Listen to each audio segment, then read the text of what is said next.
now. I'm emailing right. Okay, thanks.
Meeting to order.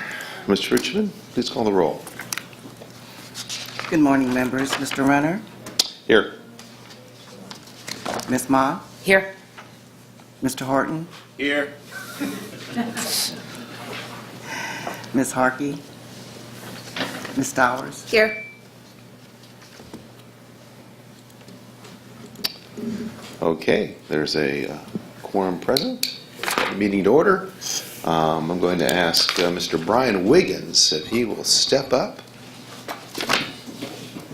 Mr. Brian Wiggins is a longtime BOE employee, has been a part of my office for a number of years now, and it's an honor to have him start this meeting for us.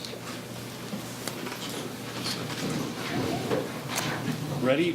Begin. I pledge allegiance to the flag of the United States of America and to the republic for which it stands, one nation, under God, indivisible, with liberty and justice for all. So you're going to be on this? Getting close. All right. Our first item. Members, our first item on this morning's agenda is item D, Tax Program Non-Appearance Matters Consent. D2 are property tax matters. These items can be adopted in one vote. These are constitutional functions, therefore the Deputy Controller may not participate in these items under Government Code Section 7.9. Okay. Is there a motion on these items?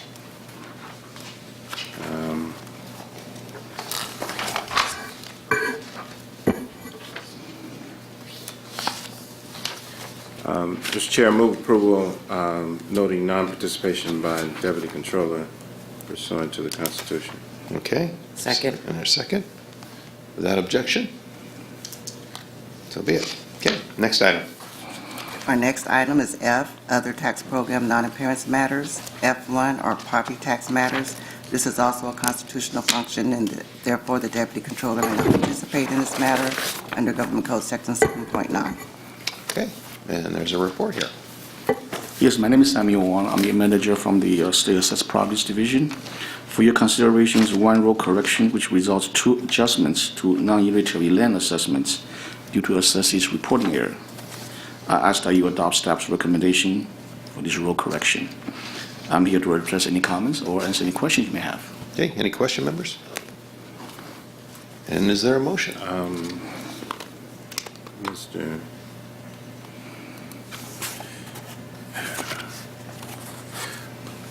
Move adoption of staff recommendation noting non-participation from the deputy controller pursuant to the Constitution. Okay, second. Second. And without objection? Okay, thank you very much. Thank you. Next item. Our next item is the administrative session. Item J is the consent agenda. J1 is the approval of the board meeting minutes from the September 25, 2018 board meeting. Motion to approve minutes? Move to approve the minutes. Motion Second. and a second. Without objection? Okay, next item. So our next item is item K, other administrative matters. Item K3 is the property tax deputy director's report. Item K31, tax area services section overview, and there is a PowerPoint presentation. Okay, and thank you. Good morning, Chairman Runner and members of the board. I'm Mike Harris with the State Assessed Properties Division, and seated to my left is Rick Schwarting, Supervisor of the Tax Area Services Section. We're before you today to give you an overview of the Tax Area Services Section, also known as TAS. TAS is responsible for maintaining the board's tax rate area system. The board's tax rate area system facilitates compliance with the constitutional requirement that all taxable property be assessed according to situs. TAS is responsible for maintaining the boundaries for all tax rate areas within the state of California. The tax rate area is a specific geographic area within the jurisdiction of a unique combination of local agencies and school entities for the current fiscal year. Simply stated, it is an area of land that is served by a combination of districts. A tax rate area number is assigned to each geographical area in the state with a different distribution of revenues among taxing jurisdictions. BOE maintains this program in order to allocate the value of certain state-assessed properties to their appropriate taxing jurisdictions. County auditors also use these tax rate areas to allocate property tax revenues to the appropriate taxing jurisdictions. Currently, TAS maintains 61,617 valid TRAs, or tax rate areas. They're made up of 9,994 taxing districts. TAS's ability to maintain current up-to-date tax rate areas is made possible through the 54900 series of the Government Code.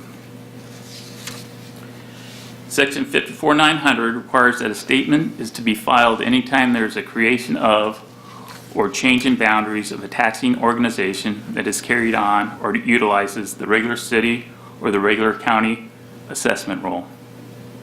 Section 54901 says the statement shall be in the form required by the Board of Equalization and include a certified copy of the ordinance or resolution ordering the creation of or change in boundary, along with a legal description and a map or plat.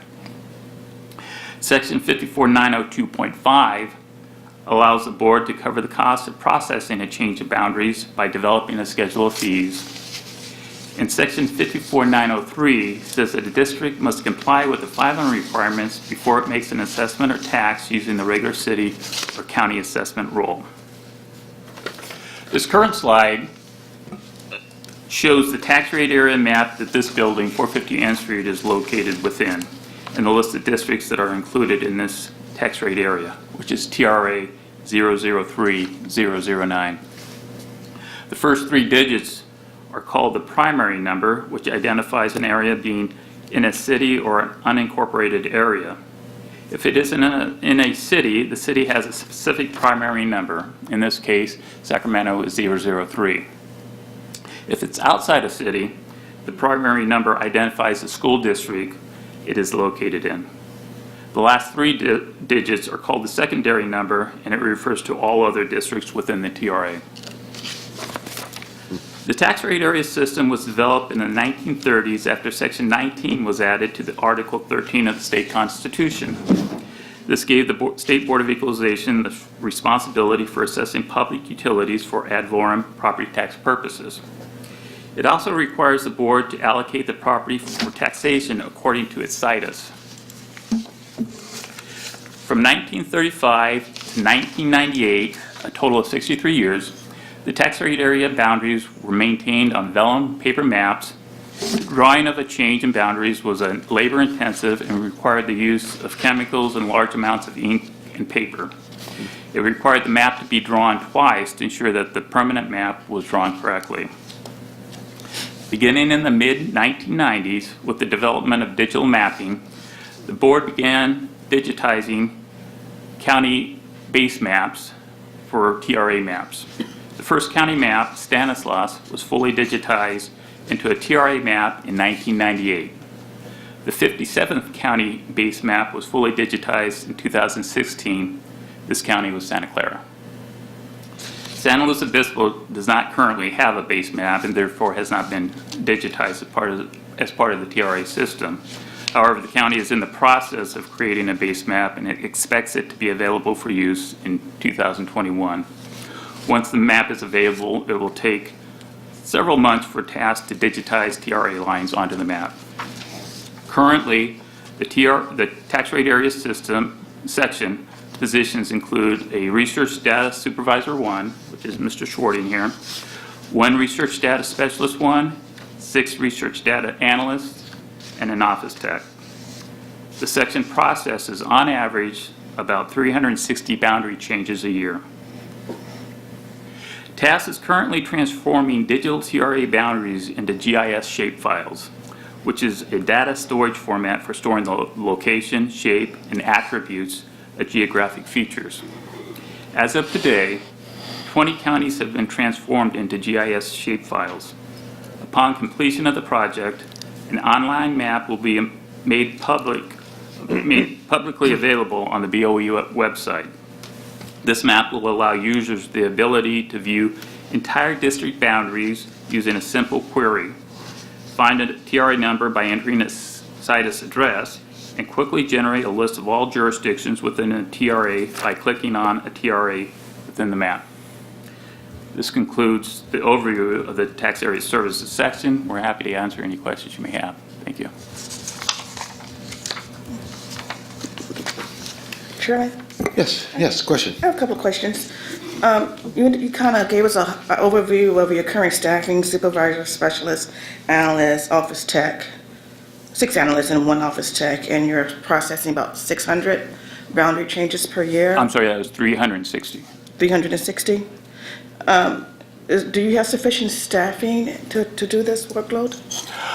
We do. We're currently down 1 analyst, which they just actually reclassified the whole series, and we're waiting for November for the new list under they've kind of grouped together all the research data analysts into 1 series without any parenthetical to it. So we're waiting for that list to come out. And once we do, we'll advertise that position. Okay. And as far as the workload itself, do you have any backlog? Is it timely process? We complete all annual boundaries on time, correct? Yes, sir. Yeah. So there's a due date where you have to have them, and you're not finding yourself pushed up against the clock? No? We've been very successful the last few years in completing it ahead of schedule even.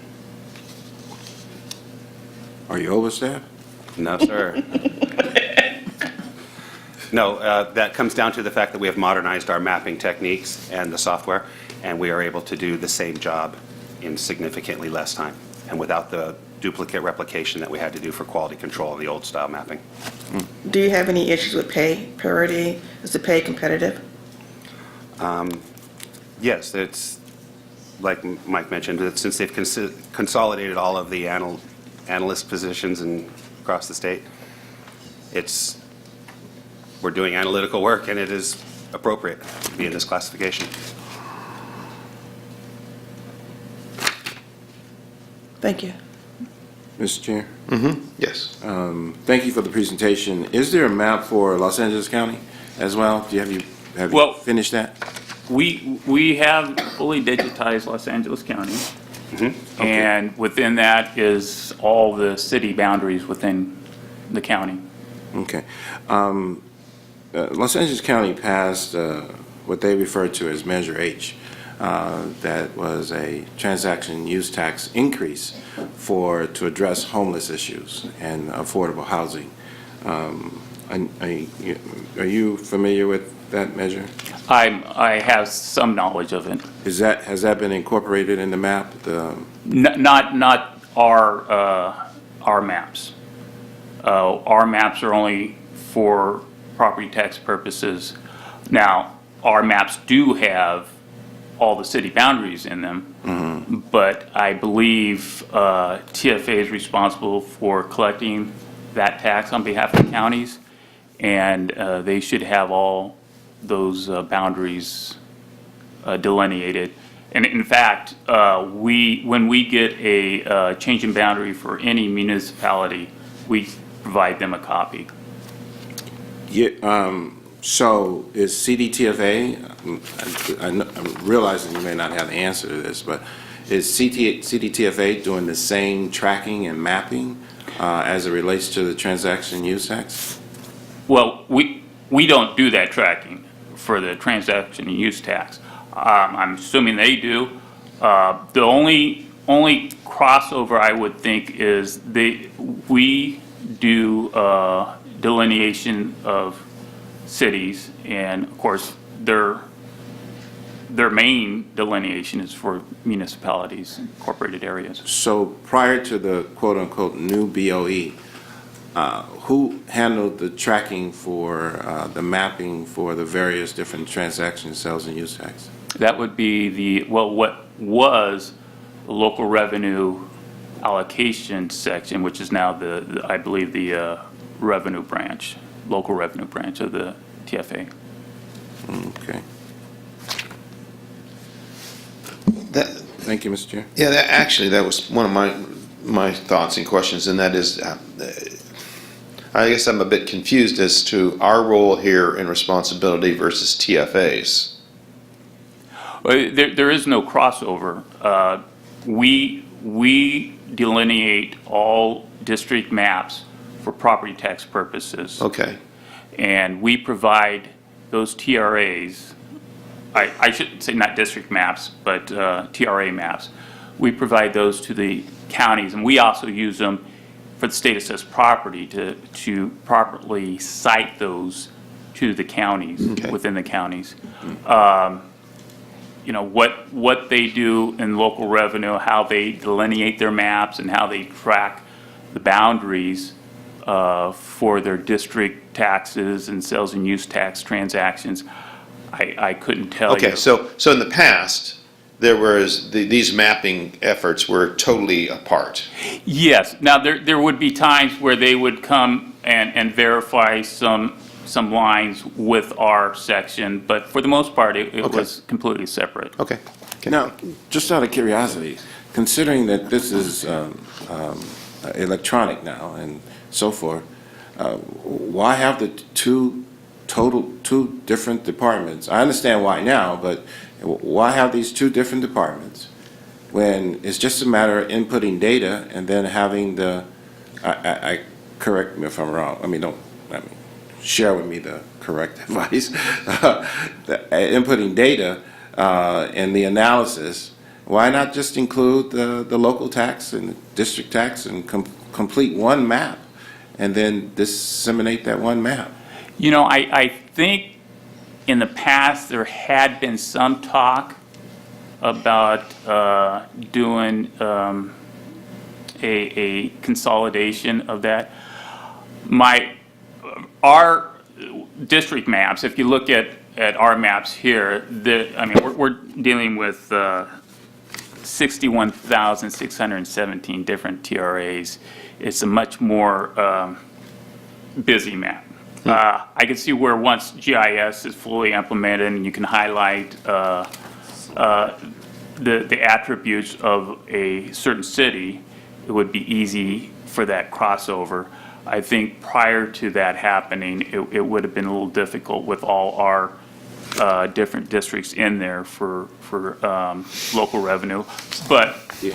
you know, I don't know if that would have been impossible. Yeah, years, Mr. Chair, years ago when I served on the city council, they developed overlays for all of these things. And so with the push of a button, you could provide a map that addresses the various different issues, including property tax. They may have gotten it from the Board of Equalization, district taxes, and special taxes and so forth. So you could see an overlay of the city. So if you wanted district tax, you could see the overlay and or utility tax, where the utility entities are that are generating that tax and so forth. It was all sort of computer generated. And I see you. You're referring to about in You were a LA good in particular. student, I bet you. Emilio Solano is LA's GIS. Right. He brought GIS and automated mapping to LA County. He speaks at conventions every year. Yeah, he's a smart guy. We are not with LA. They are leaps and bounds ahead of combining their entire program into a GIS, whereas we are a small piece of GIS coordinating with State Department of Technology and stuff through John Carrata. Yeah, maybe we ought to get them to lend it to us. The special taxes, every city has special, I think they're called special taxes, district taxes, in addition to the property taxes. There's a tax for this, and a tax for this, and a tax for that, and a tax for that. Do we map those taxes as well? No, sir. We would only map it if it was collected on the county roll. Those are assessed by the district themselves and are just added onto the county tax bill. Yeah, so it, But that's all handled at the local level. It doesn't come to us here. Would that be like a specific parcel tax that somebody was doing in a city? right. Okay. Yes. Thank you. Okay, any other question? Okay, thank you very much. Thank you. Next item. So our next item is K32, issue paper 18-001, assessment of community land trust housing, and we do have a couple speakers.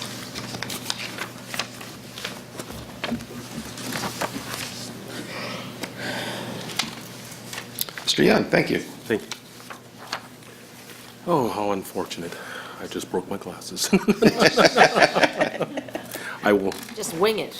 do my best without my glasses. Hello, Chairman Runner and honorable members of the board. My name is David Young, Chief of the County Assessed Properties Division, and with me is Ms. Sarah Garrett, our legal counsel. I bring before you today for your action the proposed guidance on the assessment of community land trust housing. The passage of Assembly Bill 2818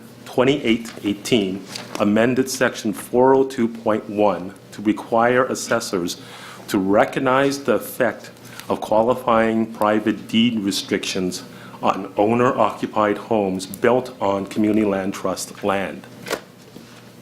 Board staff initiated the interested parties process and has met with county assessors and community land trust representatives and other interested parties in a joint effort to develop uniform guidance on the application of the bill's amendments.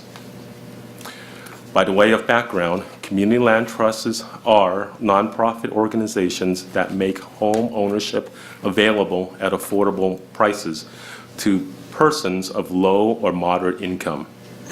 Buyers acquire the full fee ownership of the improvements or homes and lease the underlying land parcels from the community land trust.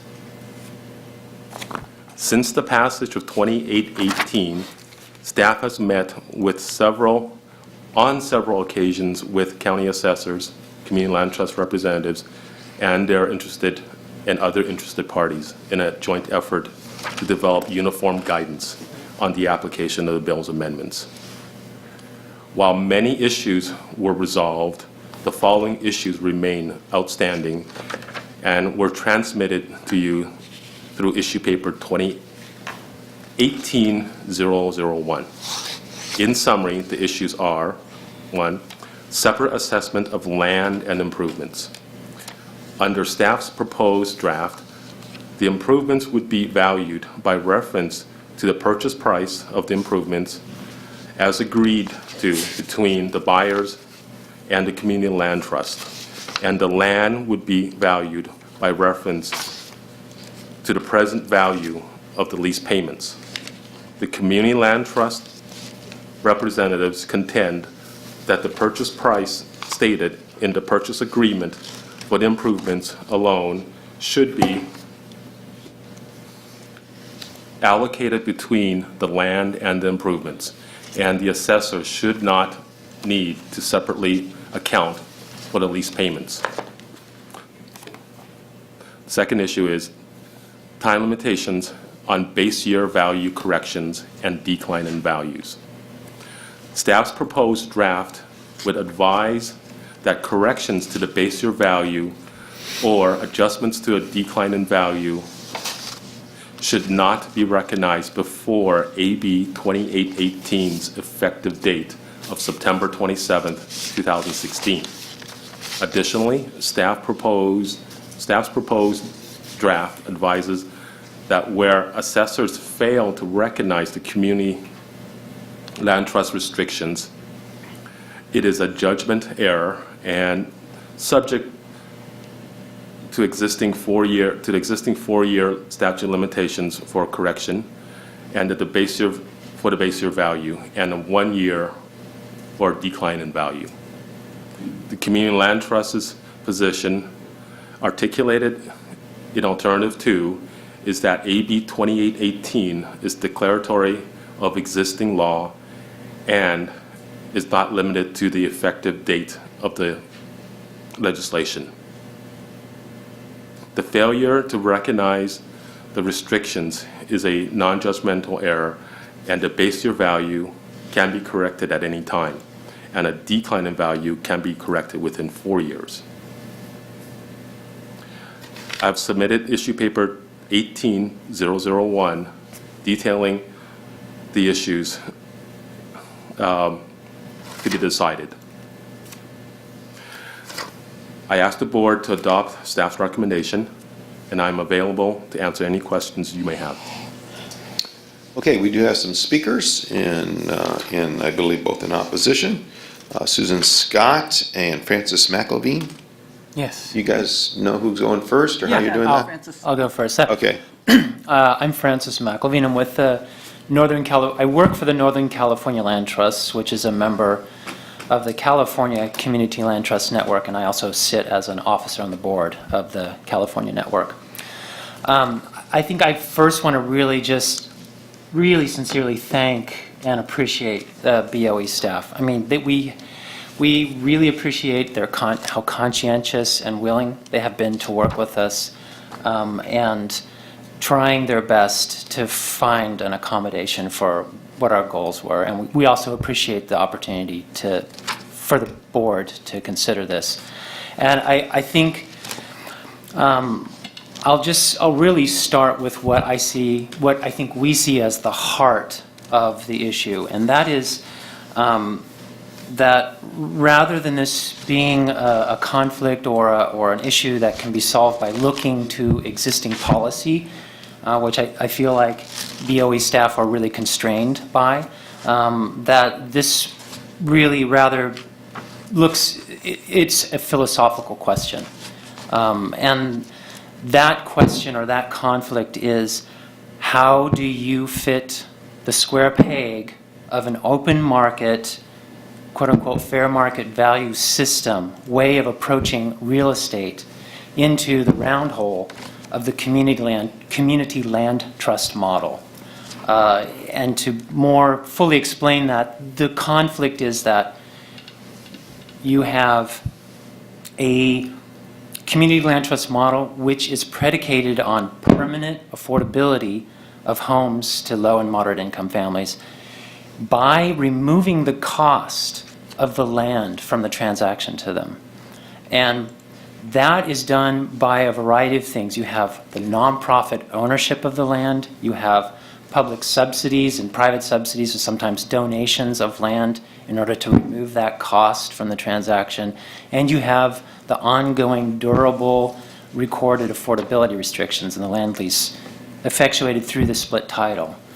That is fundamentally at odds with all of the tools that we have to use in the day-to-day stewardship and management of our program, which is looking to fair market value in terms of typically how assessors are looking at property taxation, how banks and mortgage lenders look at real estate, how society at large views real estate.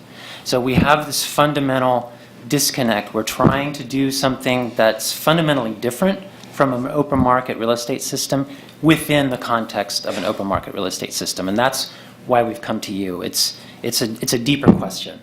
One of the sorry, I lost my train of thought. The basic the specific conflicts that we see with alternative one is one, when you look at the consideration that a home buyer pays for their CLT home, that is used in any subsequent resale to future home buyers. We have typically all of the CLTs in California use the area median income as an index by which a homeowner can increase their sale price. There is no way for any party to realize any price above and beyond the restricted resale value. The land lease fees, which the nonprofit collects, has a dual function. First and foremost, it helps to offset the administrative expenses of stewarding those homes, which exceed far and above the actual amount of land lease fees collected. So that is not an economic rent. It doesn't represent, it does not indicate the value of that land. There is no recapture of the value of the land or use of the land based on the land lease fees. So it's not economic rent. The second function that they serve is as an ongoing relationship with those homeowners. It's part of our stewardship model, where we have a monthly indicator of the financial health of that family.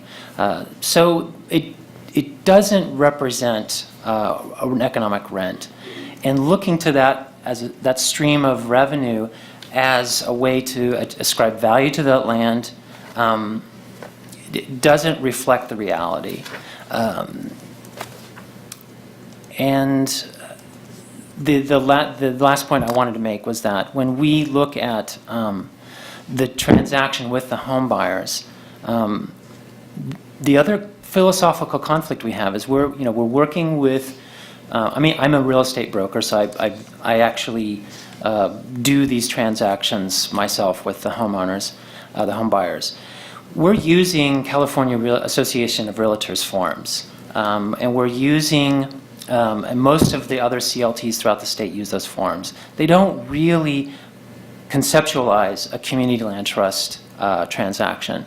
So when we sell that home to that homeowner, it's clear to all the parties involved that that purchase price includes the improvements and that leasehold estate, even though there is an ongoing relationship of the land lease fee payments.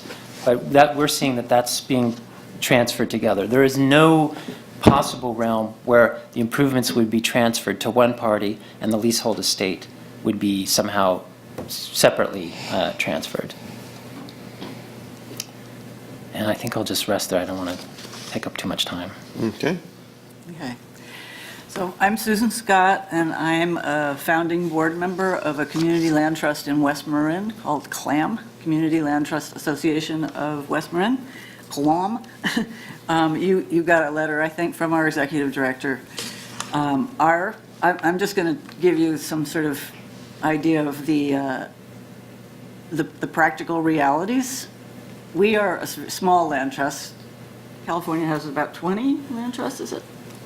And ranging in all kinds of different communities, north, south, pretty much high property value areas is where most community land trusts arise. So West Marin is a gorgeous place where the price of land is just completely beyond the ability of anybody who actually works there to purchase. And our first home that we bought and sold to a qualifying homeowner, we bought the year before this legislation went into effect.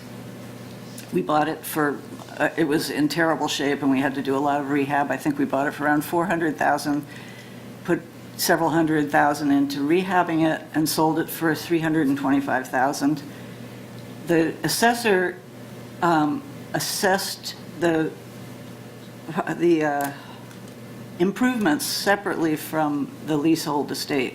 And so he got a bill for tax for the $325,000 that he paid the purchase price and another $125,000 added on, which was kind of, nobody knows. Even the assessor doesn't know where they came up with that figure. But we feel that the purchase price, because it did include the leasehold estate, should be enough, and it just should be, the $325,000 should be allocated between the land and the property, however the assessor wants to do it. The main reason we came to the legislature to try to get this law, AB 2818, passed is that different assessors handle community land trust assessments differently, and that really creates a problem for our homeowners because they don't know how much they're going to end up being charged for property tax, and they're willing to pay property tax. It's not, we're not asking for an exemption. We're just trying to make it more equitable, since Eric Oldmixon is not going to be able to sell his house for more than a tiny increment. I think we use the consumer price index to, if he's sold it tomorrow, he would basically be selling it for the same price that he bought it for. And the idea that he could in any way take advantage of that extra $125,000 assessment, it's just not possible.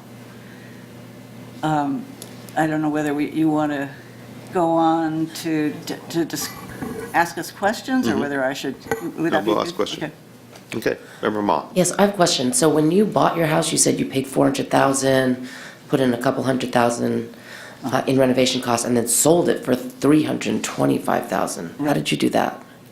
Because we are a nonprofit and we get donations from foundations, from individuals, and what it is a permanent subsidy, really. Oh, I see. Oh, so you as a community land trust We own the land. organization, or you as a personal home buyer? No, the Community Land Trust organization owns the land I see. and leases it with a 99-year ground lease, so really permanent affordability, more than Habitat for Humanity, more than most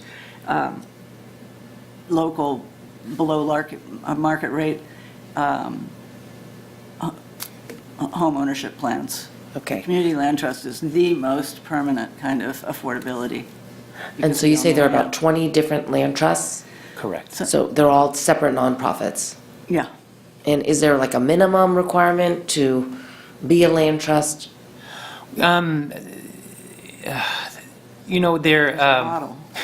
there's a model. So the one unifying factor is that community land trusts use as a starting point the model community land trust land lease that was developed by the National Community Land Trust Network. And it has very consistent articles in that land lease that create the split title, create the permanent affordability, the resale restrictions. CLTs are always, what's defined in AB 2818, which we were actively involved in helping establish, was that there's the use of the 99-year land lease. It is a 501c3 nonprofit, and there might be a couple other I think they're in the, items, but it's essentially it is a nonprofit organization. There's different ways that it's governed. Some have a tripartite board of directors, which is comprised of a third residents, a third community stakeholders, and at large. But And so when you are marketing these houses, I mean, do people know that these are community land trust homes? yes, that's an integral part of the marketing, is because Okay. we're targeting folks that would never be able to own in the markets where we're selling. And the other side of that is they have to understand that there are really very significant restrictions Right. to their They'll ownership. never be able to sell it, exactly, make a profit necessarily. Right. And then do they have to come up with a down payment? Yeah, and that varies. A lot of the times that's tied to the available back-end financing. So in other words, what kind of mortgage financing is available to the home buyer. So in the case of my land trust in Berkeley, our land and construction costs have been so high that even with front-end subsidies that we might get from public entities or donations, it's still not enough to bring the prices down. So we often have to layer in various forms of down payment assistance. So for example, we have our own in-house Cal Home Loan Program that we use to also act as an effective subsidy. So I guess the confusion is that assessors across the state are assessing differently, right? Yes. The land and the improvements, and Yes. they're not getting it correct, or some getting it correct or not. I mean, do we try to get everybody on the same page, and We're- educate them, and it's still just, they don't have allocated? Yeah, well, the land trust model is relatively new and new-ish. New-ish. In terms of popularity. Yes. In And so- California. In California. Yeah. So what happened was 2818 brought before the legislature by your group, it added land trust as one of the restrictions to be considered when you are valuing such property. Prior to that, the board has been pretty consistent that a private deed restriction is not something you consider when you value property. I can restrict my property and sell it to Sarah, and the assessor is not supposed to look at my private deed restrictions. 2818 changed that. It said assessors, in order to add some uniformity and consistency, it said you are to consider this type of deed restrictions. And so that was one of the initial things that we were trying to address, whether, how to do that. Our guidance on that is that absent anything better, you should use the purchase price of the improvements as a guide, a presumption that its fair market value as restricted, and that's what our guidance. So there's no allocation to land? That's where we part. That's where we agreed on. Where we did not agree on is what exactly was in that purchase price. There is a presumption that the purchase price is its fair market value under Rule 2, our own property tax rules, but the leasehold interest, while transferred at the same time with the improvements, was not part of the contract for the sale and improvements. The sale and improvements, all the examples that we were provided with were pretty specific. They said this transfers the full fee value, the full fee of the improvements to you. The land is conveyed by another document via a lease. And so that's where we part. CLT's contention is that that purchase price for improvements includes both values. We're saying, well, if the contract actually said you conveyed both there, we would not disagree. But the contracts are pretty specific that you're only transferring the fee interest to the improvements and the rest is transferred by a separate lease. And so when you appraise anything else, if you bought the improvements, let's say a restaurant on leased land, and they sold you the restaurant, the improvements, in a sales contract, it would be, the assessor would not presume that the land came with it and was included in the sales price of the improvements. They would figure out there would be a change in ownership. If they cut a 35-year or longer lease, there would be a change in ownership of the underlying land. The assessor would have to reassess that. In the case of the restaurant, they would reassess it without any consideration if there were any private deed restrictions. Under 402.1 as amended, they have to, for CLTs, they have to consider the lease restrictions. So we took a look at it and said, well, what exactly transferred? The leasehold interest in the land. Is there a proxy? 402.1 requires you assess it at its fair market value as restricted. So fair market value. Is there another proxy for its fair market rent? We looked around, and we can't say there isn't, but we said if there is not, then whatever fee you charge for the use of the land, be it whether you call it a rent or administrative fee or whatever it is, capitalize that and use that as an indicator of value for the land as restricted. And by virtue of being a community land trust and a nonprofit, Yes. are they not paying property taxes? No, there is no exemption for the property that the community land trust holds. So they are being taxed on it. It's just how to do so. Okay.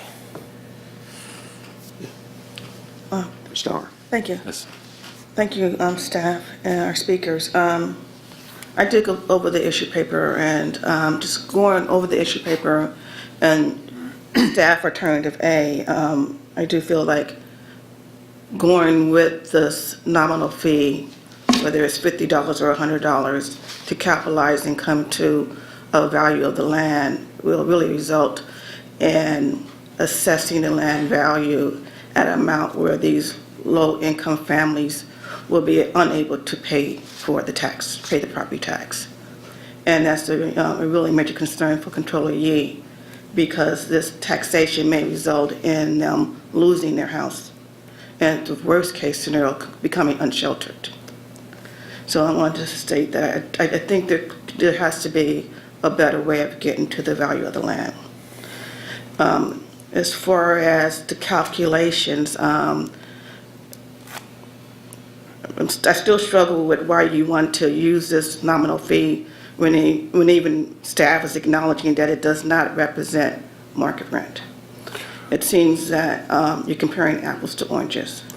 And this whole present value calculation and looking at the band investment method, I really would like for you to explain why you just summary conclude that that is the only way of getting to this calculation. I mean, the parties here have written several letters throughout the IP process saying that this is not a good way to do it. And I don't see anything in the issue paper explaining why you're doing it, and it seems like you are comparing apples to oranges. So please talk to me about why that Yes. is it. Okay. In order, when you post your questions, why we use the nominal fee as a income to be capitalized. There are several methods in which to value the land. You can do it either by the cost approach, the income approach, or the sales approach. We did not exclude any of the other approaches to valuation, to figuring out the value. The prospect of finding a sales comparable where it is similarly restricted are slim, not impossible, but slim. And so, but we did not exclude it, nor did we exclude the cost approach. It's pretty tough to do a cost approach on land. So the one that we thought we had the most information to work with was the income approach. The income approach for any, when you value any property, it's fair market rent or economic rent, or in this, it's fair market rent. So in this case, we did not exclude you being able to find a fair market rent for this type of property as restricted. It may be possible to do, it'd be very, very tough. You can probably do an income residual on other homes that are transacted in the market as such. But our default was that you guys do charge something for the use of the land, whether you call it a rent or an administrative fee or by any other name, it's a charge to use the land. By using that we are actually recognizing, in our eyes, recognizing the deed restrictions on the use of the land. You are restricted to how much you can charge for the land. What you charge for it is what you ought to use unless you can find something better. The reason why we said the band of investment is the way to go is that there are several ways in which to develop a capitalization rate. You can do it by the sales comparison method. You can take a look at what a property has sold and the income it's expected to yield, and you can do the math and come up with a rate. Once again, we didn't preclude that. It's just that we think that that may be a little tough to do given the nature of this property and how often they sell, and not all the restrictions are the same. So our default was you can build such a rate through the band of investment. The standard way of doing it is your rate ought to be composed of two components, the debt and the equity portion. If you take a look at the debt and the equity portion, you can figure out what rate they would normally, a buyer would have to encumber in order to get a loan for it, and what they would normally have to put down as a down payment as an equity. So you could actually build a rate with those two components, figure out what the contribution of each one is, weighted, and add them together, and you can come up with a way in which to capitalize an income. Okay, you said something about debt and equity and Yes, what they ma'am. would have to use to come down for a down payment. Right. And that's in a regular market, but the market Right. that we're dealing with CLTs, their down payment is going to be subsidized. Yes. In some cases, what, 1%, 3%? Right. Clearly not the current 20% that No. most buyers have to use. So again, I think that we're comparing apples to oranges. You would adjust the rate for what the typical CLT buyer would use. If it's a 95% debt and only a 5% down payment, you would weight that as such, 95% on the debt component and 5%. If it's only 1%, then you would weight 1%, 99%. If you're no down payment required, then it would be zero and all on debt. So it is standard appraisal methodology, and it's built into the system where you're using what the actual CLT buyer would use. And when you talk about income, do you mean gross income, net income, or what? It's, when you recapitalize, it's net income. It's, The CLT trust really doesn't have net income. They're already saying that they're operating at a loss. They're buying land for $400, putting in $200 in improvements, and selling it for $300. That doesn't give me income.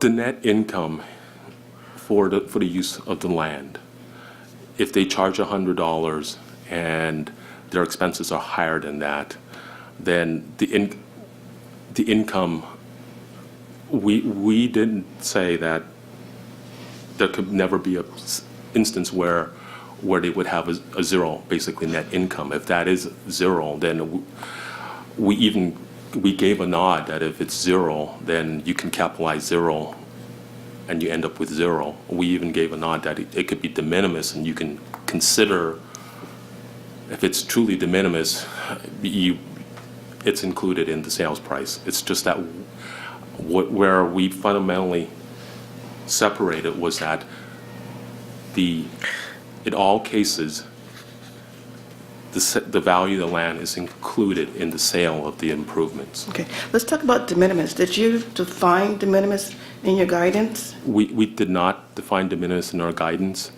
and we did that for two reasons.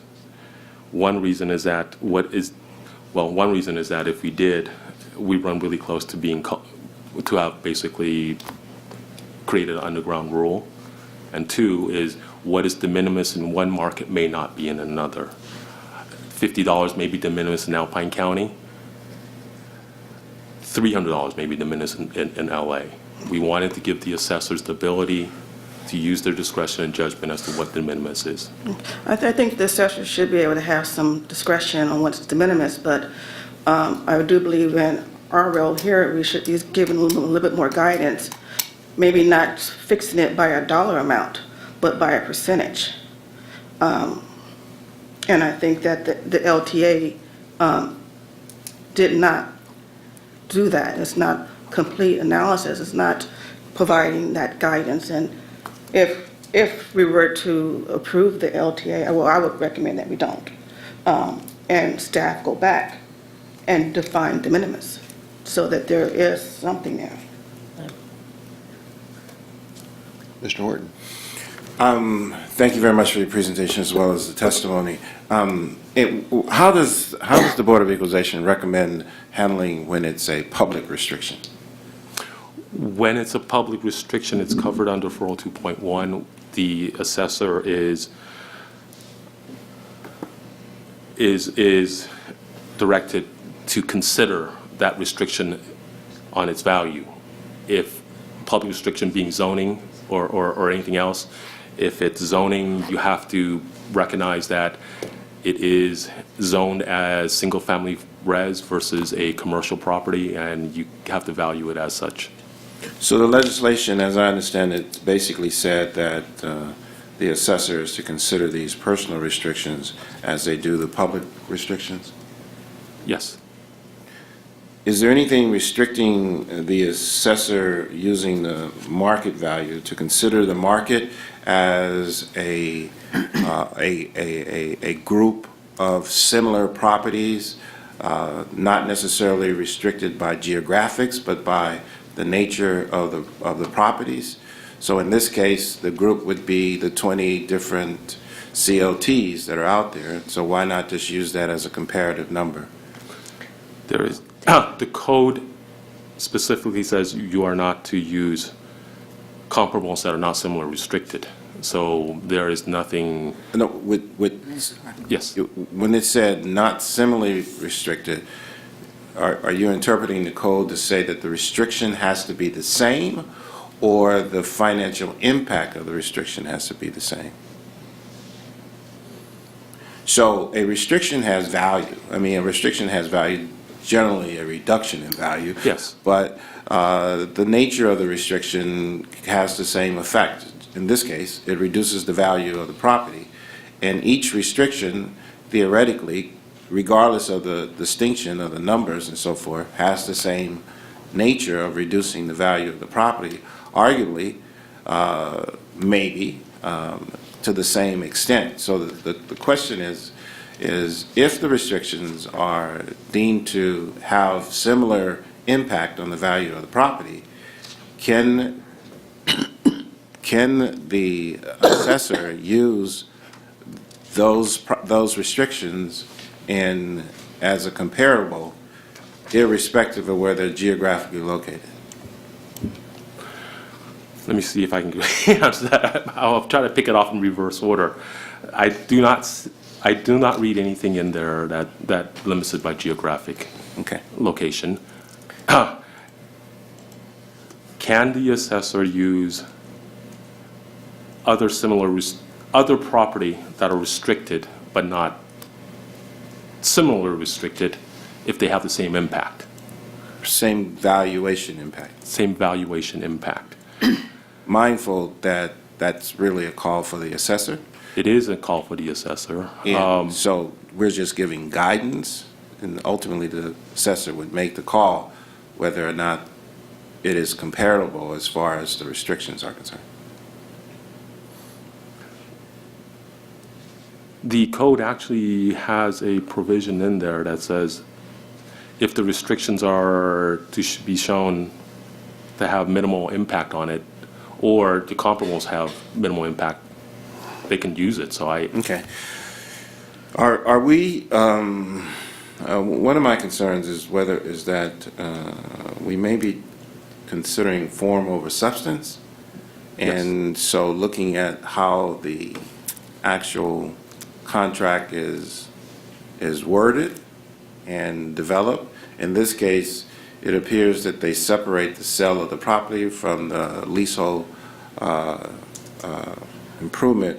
What if they were to incorporate the two into one?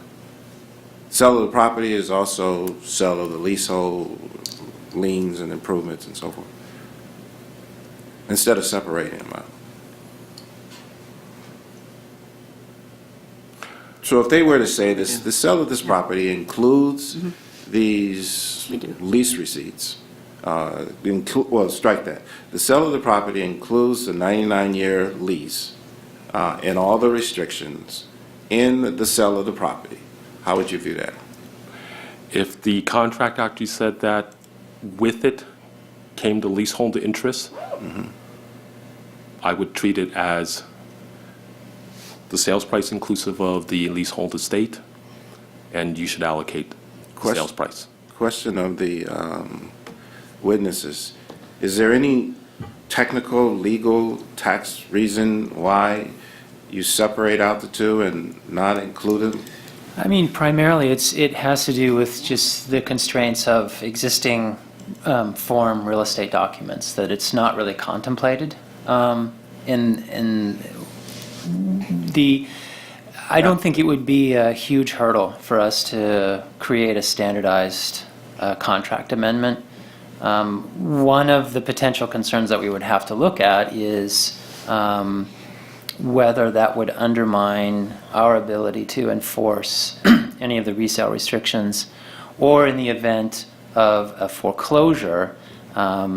This is one of the problems of trying to do this type of a program in a market rate system. In the case of foreclosure, we have to allow the bank. We have opportunities to cure and to remedy, but if we're not able to do that, then the bank can foreclose on the improvements, and that foreclosure process will effectively erase and eliminate the resale restrictions, and that would convert that property into a market rate property. Is that under the law? No, Oh. that is is a it? reality of the financial markets. So because we have to, at this point, the only secondary mortgage buyer is Fannie Mae. Fannie Mae has imposed a rider on our ground leases, which allows them to foreclose, wipe out those restrictions. And in that case, we would lose the affordability restrictions. And my concern would be that they might be able to challenge a reassessment of that land lease fee that we would charge them in the event of a foreclosure. It's very remote. Well, We've never lost a property. Yeah, But anyway, it's just something that we would have to have an attorney look at. And yes. I mean, historically, public restrictions go concurrent with the property. And so the foreclosure doesn't change the public restriction. It's still there. yeah, And now that the law says that the public and private restrictions are treated the same, I would have pause if Fannie Mae would somehow first I'd have pause about Fannie Mae being able to circumvent the intent of the CLT Yeah. by simply foreclosing on the property and now eliminating the whole nonprofit affordable housing program. right. That just seems to be inconsistent with Fannie Mae's principles and purposes. And surely a lender, a loan does not impede the restrictions assigned to a property. So let me encourage you to kind of take a look at it. The department said if that existed, then the value is the value of the sale. And so I'm always concerned about when we have situations that are form over substance, because that's typically not the legislative intent, and it varies from that. On the issue of de minimis, the board historically, I can probably quite a few situations where they have spoken not necessarily to de minimis, but to low value is the term that they use, which is another term for de minimis. And so is there any reason that the agency could not provide a methodology of determining de minimis, without setting a value, without setting a percentage, without restricting the assessor to simply say that one, my concern about having assessors, as much as I respect and appreciate the work that they do, and doubt very seriously if this, what I'm about to say, is really a problem, but they are elected officials, and there's no telling who comes behind them. So,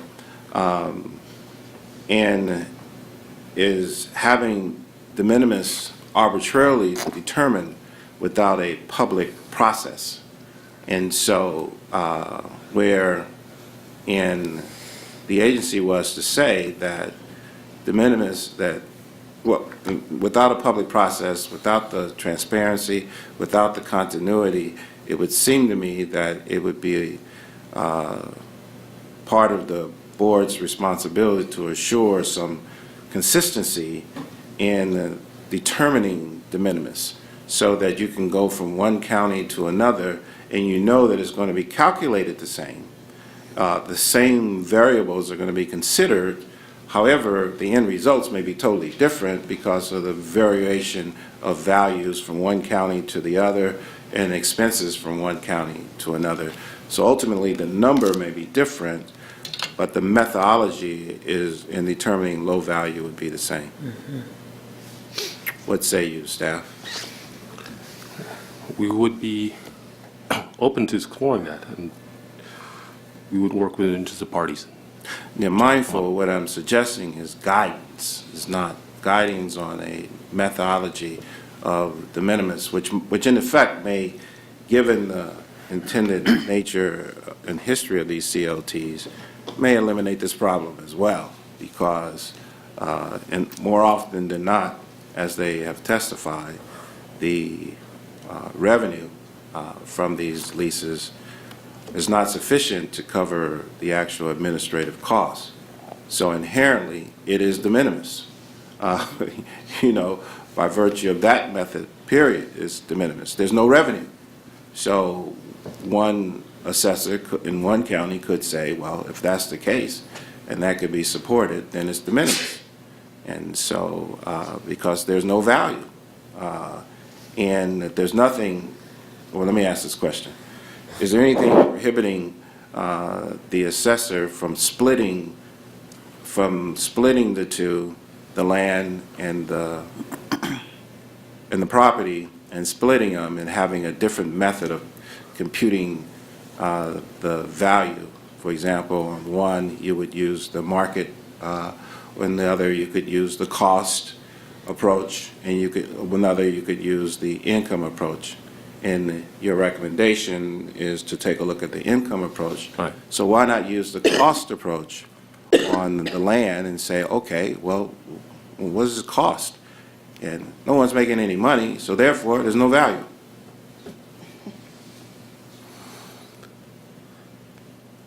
There is nothing barring the assessor from using any of the approved approaches to value. Is there anything barring the agency from suggesting, or that be one of the ways of determining de minimis?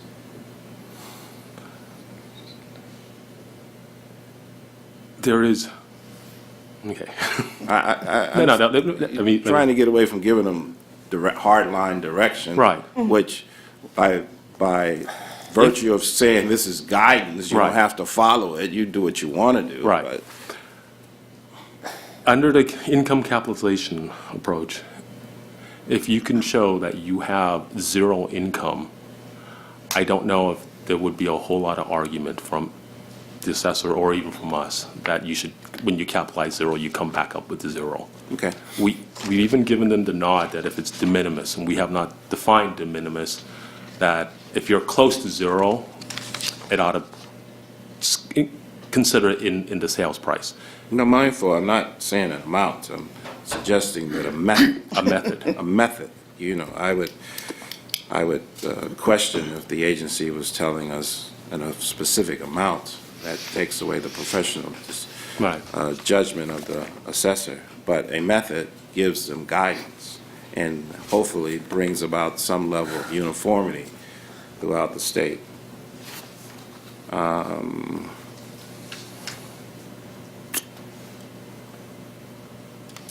I ask? Yeah, Member Mall? Some additional questions, Member okay. So under the CLT model, the CLT, the nonprofit buys the property. Correct. Who pays the property taxes? In the land lease, it's always paid by the home buyer. And how do you allocate the property tax based on whatever the assessor assesses? Is that how? So the way that it's written into the land lease is that the land trust, if the land trust is billed separately, it becomes considered part of the land lease fee, and it's just passed on to the homeowner. But in reality, because of the inconsistent taxation across the state, we have some community land trusts that are paying some or all of that land tax on behalf of the homeowners because of the affordability issue. The homeowners can't afford to pay their improvements tax, and then on top of that, the extra $50, $100 a month for the land tax.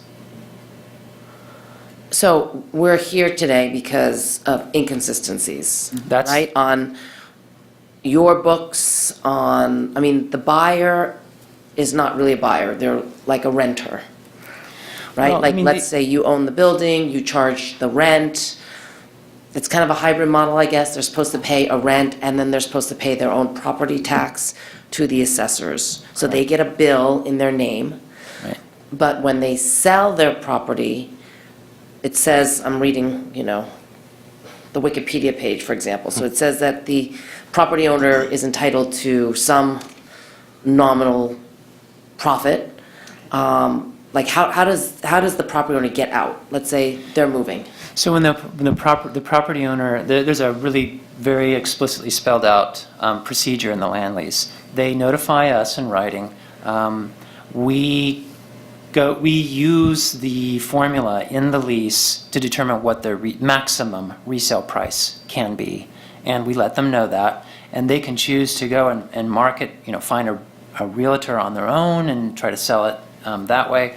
They can come to us and have us facilitate the resale. In the end, it's the land trust that has to do most of the work anyway to qualify the buyers and make sure the incoming buyers make sure that they can get the financing that they need. Most banks won't loan on these, so we do a lot of hand-holding with the lenders. And that price throughout most of California is you take the price that the person paid for it, and you multiply that by the percentage increase in the AMI since the date of acquisition to the time of sale. And that's their appreciation. That's their appreciation. And so that's the most they can sell. That's the most they can sell. So why wouldn't the assessor's office use that same formula? Our guidance actually tells the assessor to use the sales price as a guide to value such restricted property. So the former sales price is the price on the books for the new owner? No, with the new owner, the initial buyer will purchase the property, whatever they pay for it, let's say it's $300,000.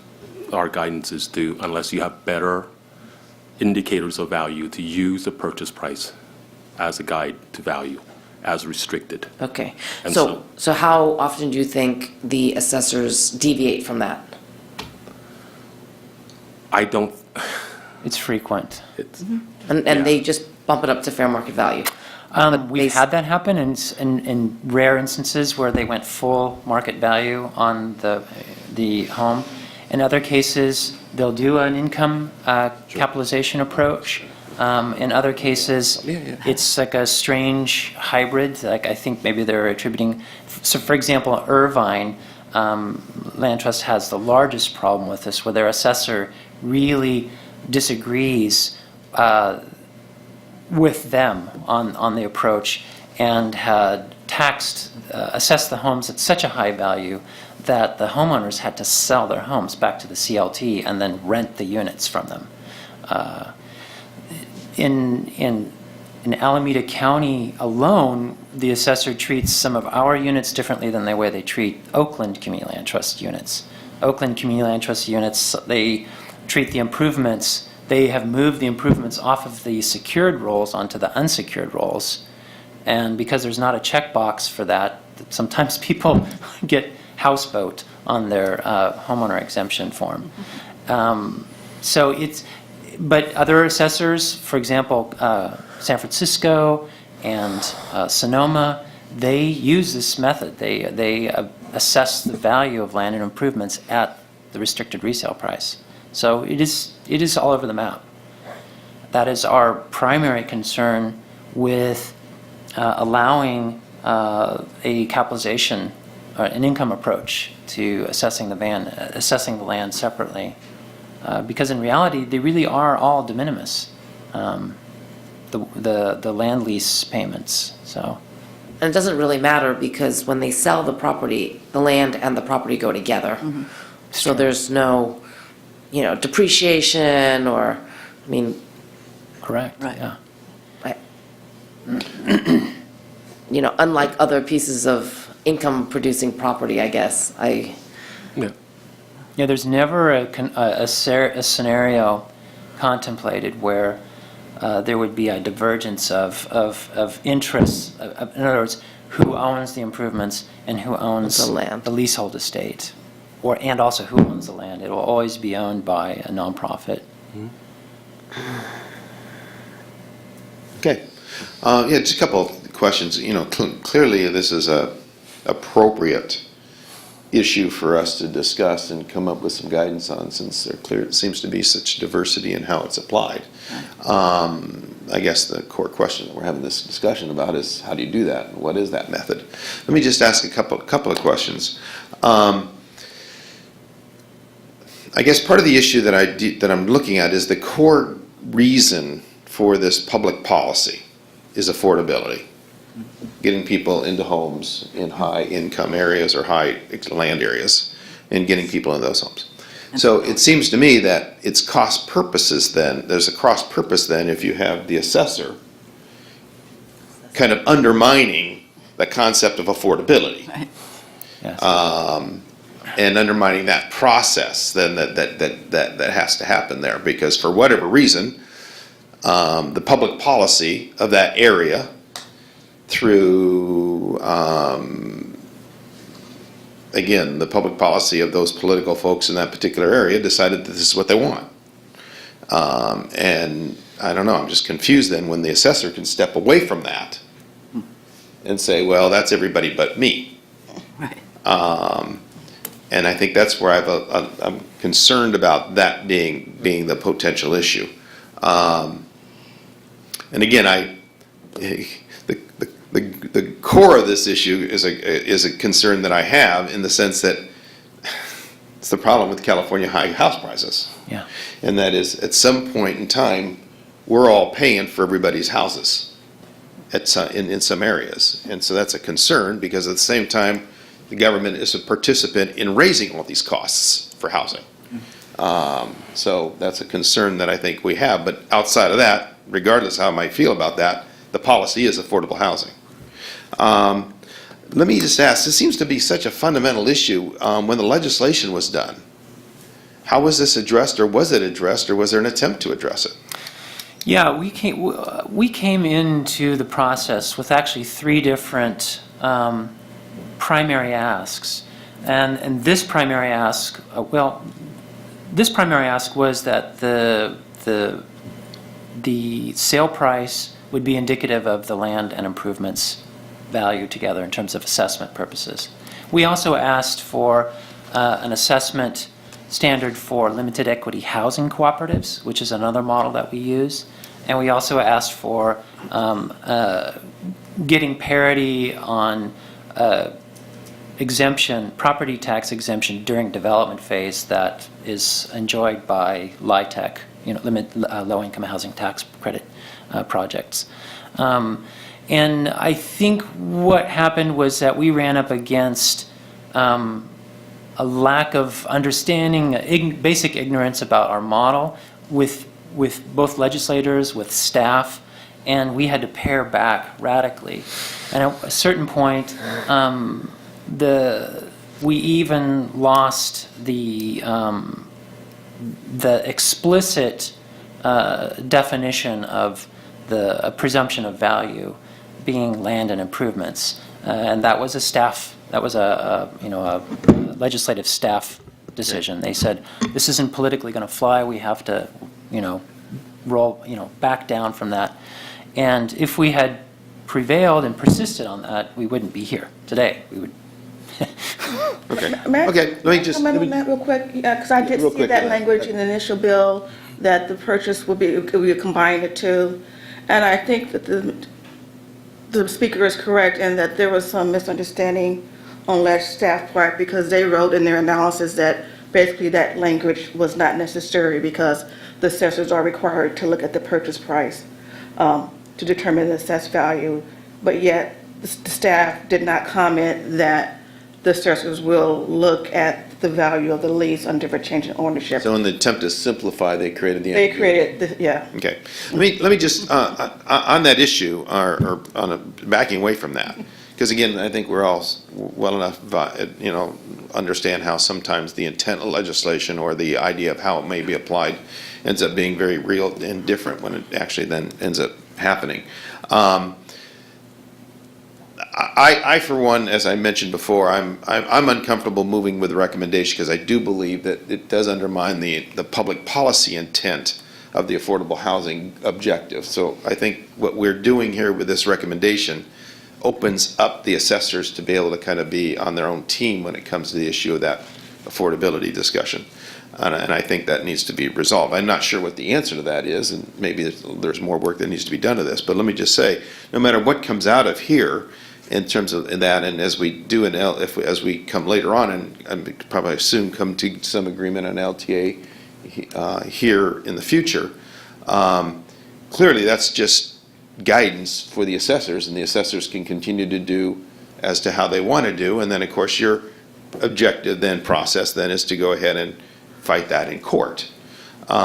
I would suggest, though, that since there is such an ambiguity to such a fundamental issue of affordability, where people are actually then losing their homes in this process, that you go back to the legislature for clear guidance and try to get that worked out. But generally saying right now, I'm not comfortable with this particular proposal. I think it does not give, I think, proper good guidance to the assessors in regards to potentially then being a team player on the public policy that was created on the affordable housing within those communities. Can I ask a question to Mr. Young? So how do you value co-ops? Limited equity co-ops? Yeah, where it's kind of set up the same way, right? People buy shares so that it stays affordable. They can't necessarily sell their unit. What are the property tax ramifications on these co-op type buildings? In general, limited equity co-ops are valued in reference to their sales price. There are portions of it that are owned by the cooperative and portions of it that are owned by the buyer of the individual units. When the individual units sell, they're valued as if any other property. The limited equity co-ops it's a private deed restriction, and it's not included until the passage of 2818 that brought in some of the limited equity co-ops in there. So it's done like any other property. You would look at it at its sales price. You do have the purchase price presumption. You can look at the market. You can look at an income approach. It's none of the other approaches to value are off the table or barred. So are there arguments about valuation for these limited equity co-ops? Because it says, these are very similar to nonprofit, de facto nonprofits, since most of the income comes from the rents, who are, in a formal corporation, and shareholders who are invariably its members. So there's no, I'm trying to see Right. if Can I speak these, to that? yeah, if these co-ops, there's problems with valuation and how are they different and, Yeah, they are, and it's, Mr. Young is correct, that they're kind of all over the map on how they're assessed, or can be assessed. AB 2818 did define them, but didn't expressly spell out how to assess the value. And what we were angling for, what we were hoping for, was the methodology that Phil Ting established as the assessor in San Francisco for the first LEHC on community land trust land there. What he used, he looked at what's the fungible value that is exchanged when these units turn over, when co-op owners sell their share. And that is collectively the combined value of the share prices.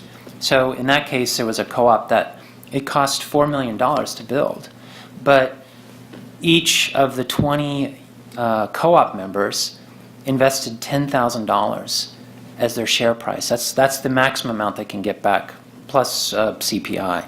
So the taxable value of that property is $200,000. And in the case of co-ops, it's even more important because we're often dealing with even lower income households, and the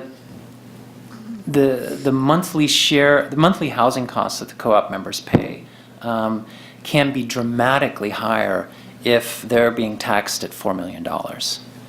And we do see that in some of the newer co-ops, for example, in Alameda County, where the assessor looked at what did the land trust as developer come in purchasing that property, how much did they pay, and that is the taxed value of the co-op.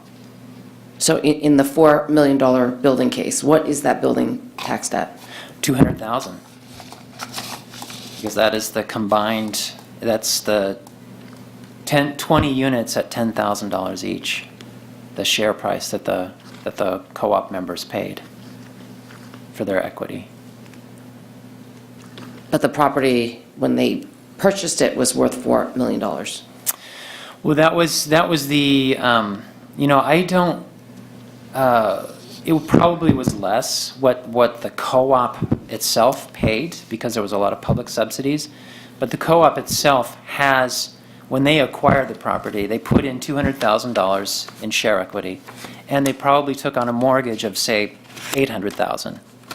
So the if the combined price that the co-op paid when it bought from the land trust as developer, they probably paid, say, $1 million. And even that is a substantially higher property tax than is affordable, paying the taxes on $1 million for those, homeowners, disabled senior homeowners that are 40% of AMI, extremely low income folks. So, I mean, it would be great if we could get a decision on that here too, but we're not presuming to ask. Yeah, I'm No, kind of not ready to make a decision. That's a 'cause big one. I kind of have to think about yeah. and ask all the assessors how they're assessing and why. Because I could see where, you have a $4 million piece of property and you're taking it off the market and now assessing at $1 million. That's a substantial decrease in property taxes, where some assessors may not want to, drop it that low, because it could be significant, potentially in their general fund revenues. So, but I understand the motivation for these type of arrangements, and I guess, what is fair, what is fair, and how do you not only send a bill, but how do you calculate, like, if someone sells the property, they may want to roll over their property on their tax return. And, that number also has to be realistic as well. But I also understand if there's no difference between the land and, the building value, because you're going to sell the whole unit as a whole anyway, then I don't know why we need to split it. Yeah, I mean, I think that's gets to the heart of what we're hoping for, besides the issue of consistency and what's a straightforward way to do it so that there's not ambiguity, is that we're really asking for what we think is proportional and fair taxation, where the homeowners are being taxed on the value that they could realize. So they bought the unit for 150,000. It went up 10% since they owned it, so they could sell it for 165. Let's leave it, tax them at that value that they can realize at the end of the day. Who approves the establishment of a CLT? Well, it's like any other nonprofit public benefit corporation in California, so we go through the same process. No, do local governments have any involvement with whether or not that can be established within the particular land use area? You know, in some instances, there are municipalities that have sought that as a public. So, for example, Irvine Community Land Trust was created by the city of Irvine as one of the tools for permanent affordability of housing.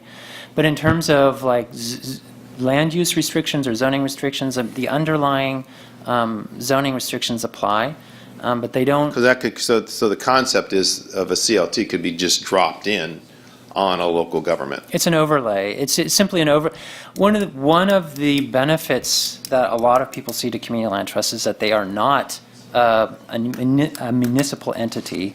They are a nonprofit corporation, and so it can move with the same nimbleness as any other nonprofit. And it's simply. But it does then have effect then on that jurisdiction's. It does. In terms of their tax revenues.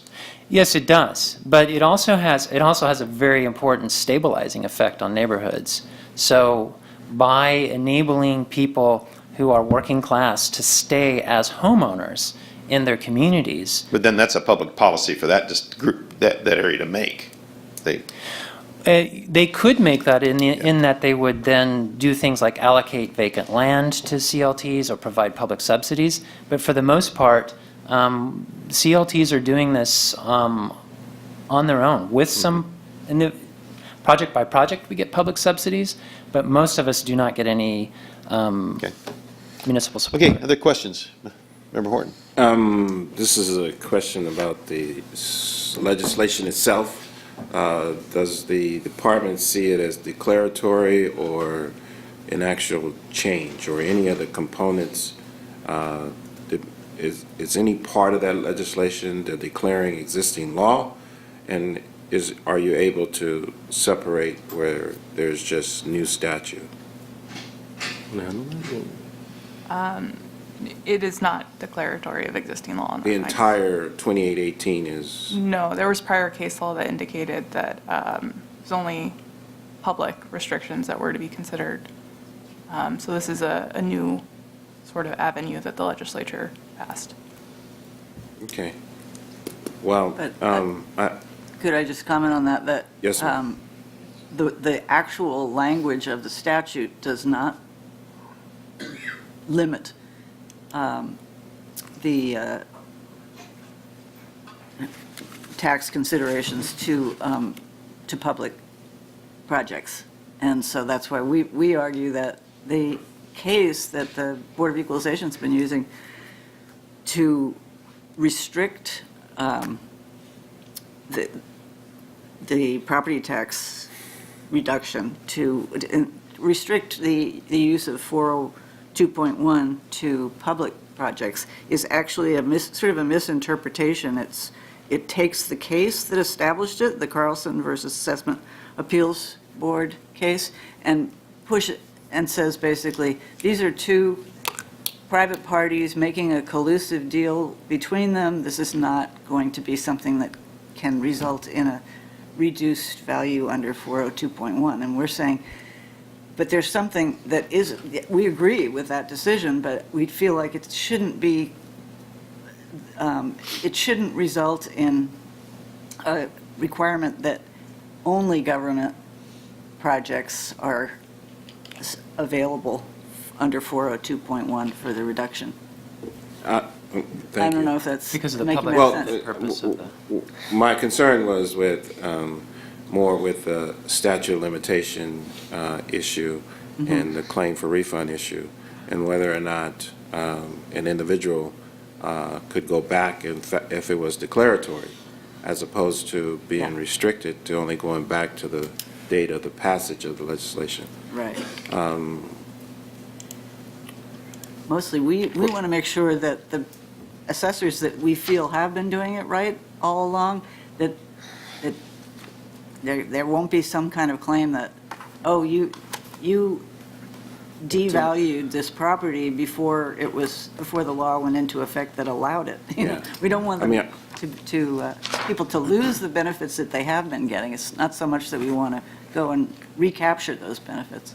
Yeah, considering the ambiguity and confusion, I don't necessarily know if one assessor was doing it wrong or doing it right, and particularly perspective to the change in the legislation, which was the reason of the legislation. So they all, quite frankly, may have been doing it right, but now that the legislation is in place, it's incumbent upon us to have some level of continuity, I guess.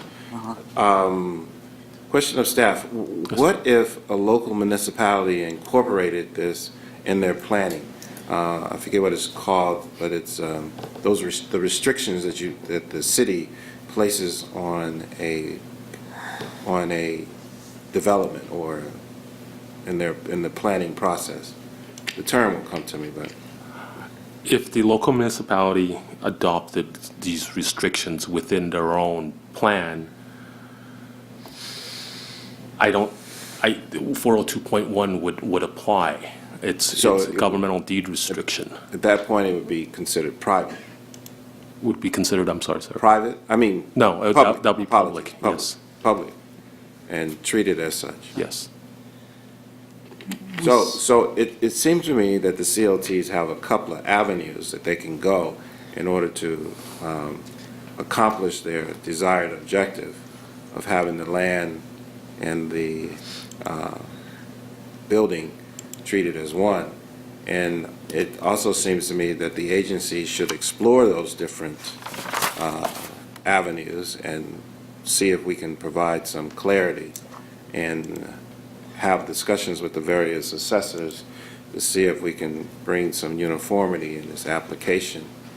It sounds like maybe we ought to return members to the interested parties process and see if we can explore the de minimis rule and the form over substance issue and this issue of when and when not something is considered a private restriction but versus a public restriction, and if they're treated differently. And the utilization, lastly, in the utilization of different methods to make the calculation, one being income versus cost, if in fact they are separated, there isn't contractual relationship that binds them together. A motion. I'm sorry, I'm at the gym. No finish. Could I would, if I may point out one Mr. problem, Chair. that one of the reasons that Yeah. we came here was. Hang on just a minute. Oh, sorry. Let's go through this discussion here in terms of direction. I guess in reality, what we would be doing would be rejecting staff recommendation. Well, I don't like using rejecting staff. Well, that's what it is. Yeah. We're not adopting staff recommendation. And we have had a long discussion here in regards to our issues and concerns, and we would be asking them to go back and extend the interested parties discussion based upon the concerns that the board has discussed. Member Horton has laid out some parameters at that point. I think, I think that's where we kind of find ourselves at that point. I'll go back to a comment other than. Oh, I simply wanted to point out, we do have projects where there is a senior lien position affordability covenant in favor of a city, where we still have the CLT land lease.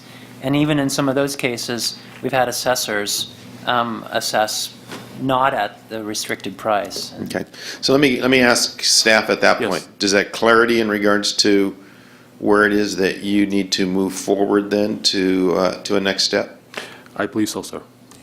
Mr. Chair, I also think it's important that we recognize our inability to impede the professional judgment of the assessors and making the decisions that they have to make relative to the issues Yeah. in their own district. And again, I would also at least observed that maybe a statute direction change could be help create the clarity too, that maybe the group may want to consider as they go into the new year. Okay, any other discussion on this? I don't think we need a motion. I think we've dealt with this. Thank you very much. Thank you all very much. Okay.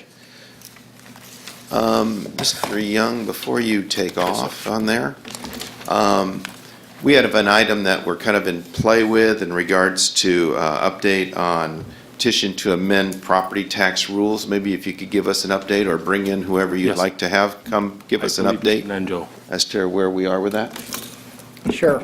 Chairman Runner, members of the board, I can give you a brief update. We are on schedule on, forgot the date now, last Tuesday, it was the 16th, we were able to file the regs that the board approved with the requisite documentation to OAL after getting concurrence from Department of Finance.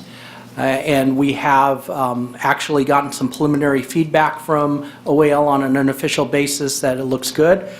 So we are on schedule for publication, I believe, on October 26th, which is what we were trying to do, which will put us on target, assuming everything else goes well, to have a public hearing in front of this board in the month of December. Okay, thank you. Any other thoughts or questions yet? Public hearing on our scheduled board meeting date?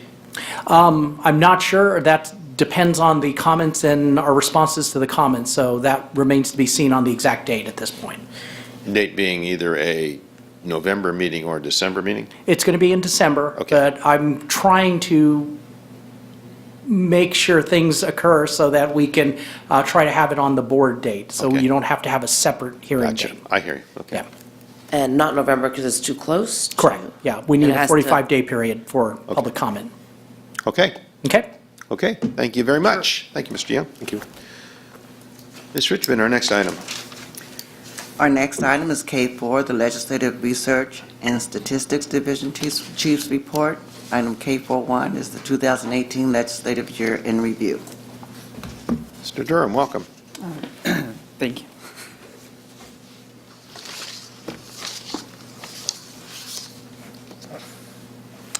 So, good morning, Runner Chairman and honorable members. I'm Mark Dern with the Legislative Research and Statistics Division, and with me is Glenna Schultz, who will give a brief summary of the BOE bills of interest from the past year. But first, let me just say that currently in our division, we have 3 staff. We have Glenna Schultz, who is our ledge analyst. We have Chris Butler, who is a research and data analyst, and then we have myself. Over the last year, we've tracked 112 legislative bills, which consisted of 29 property tax bills. 24 of those required a revenue estimate, 17 alcohol beverage tax bills, 4 tax and insurance bills, and 62 administrative bills. Of the bills that we tracked, 35% of those were chaptered, 6% were vetoed, and 59% did not make it. We also prepared 34 legislative updates, prepared, reviewed, and revised 17 statistical tables in the annual report. For all 58 counties, calculated and verified the accuracy of assessed value reports from the county auditors and county assessors. And again, for all 58 counties, verified the accuracy of the report of properties receiving homeowners exemptions. In June, I reported to the board that we have 16 division projects that we were working on. And I'm proud to say that we've completed 9 of those 16, which included developing a enrolled bill report, developing tracking logs, and we also delivered legislative training and an overview for staff. And now I'll hand it over to Glenn to kind of give an update of the summary. The major bills that we tracked for property taxes were AB 2425, this is Chapter 968, deals with the exchange of records. And the changes made by this bill that upon request requires the assessor to transmit information or records by mail or in electronic format, if available in electronic format, within a reasonable time. Similarly, upon request, it requires the taxpayer to provide a copy of property or business records to the county assessor by mail or electronic format, if available in electronic format, within a reasonable time. The AB 2663 was Chapter 919. It was effective on September 29th, 2018. And this creates a retrospective change in ownership exclusion for local registered domestic partners. What it does, it excludes from reassessment a transfer between local registered domestic partners that occurred between January 1, 2000 and June 26, 2015, and provides for prospective relief upon the filing of a form. It authorizes the county to charge a fee. It requires the Board of Equalization to prescribe the form, and requires that forms must be filed by June 30th, 2022. Then we have AB 3122, which is Chapter 149. This is on disaster relief deferral. It clarifies the deadlines for property tax payments when taxpayers apply for a payment deferral due to a disaster. And the major change is that it provides that if the assessor determines property is not eligible for disaster relief under Section 170, the taxes deferred must be paid by the later of 1, the applicable installment date, or 2, 30 days after the latter of the date of the notice by the county assessor or the postmark date. Taxes unpaid after 30 days become subject to penalty and interest. This bill was a collaborative effort by the State Controller's Office, the California Association of Treasurers and Tax Collectors, the California Assessors Association, and the Board of Equalization. Then we have Senate Bill 1115, it's Chapter 694. Has to do with the welfare exemption, low-income housing.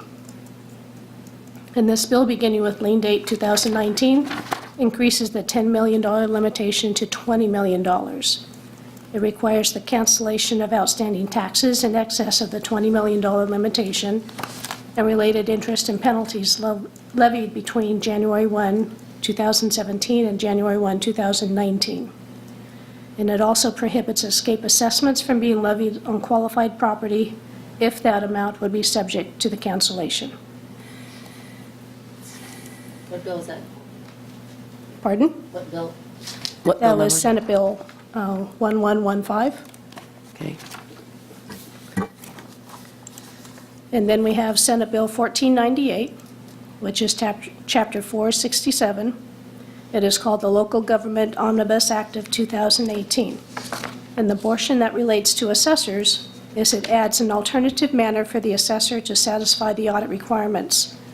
This alternative allows the assessor the discretion in the number of audits to be completed each fiscal year, as long as the 4-year total of significant audits in each category are completed within a 4-year period.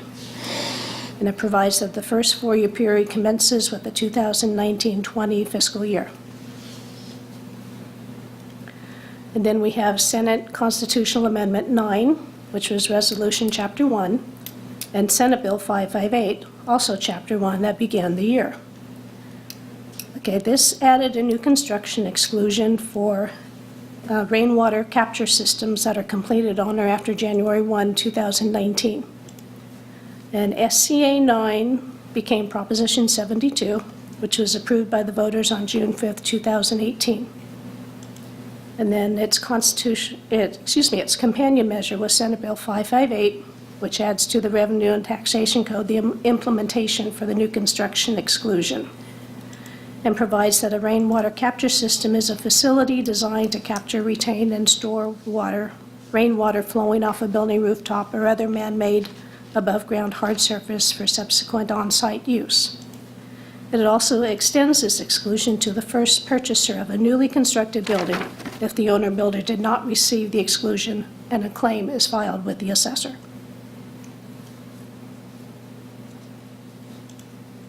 Does anybody have any questions?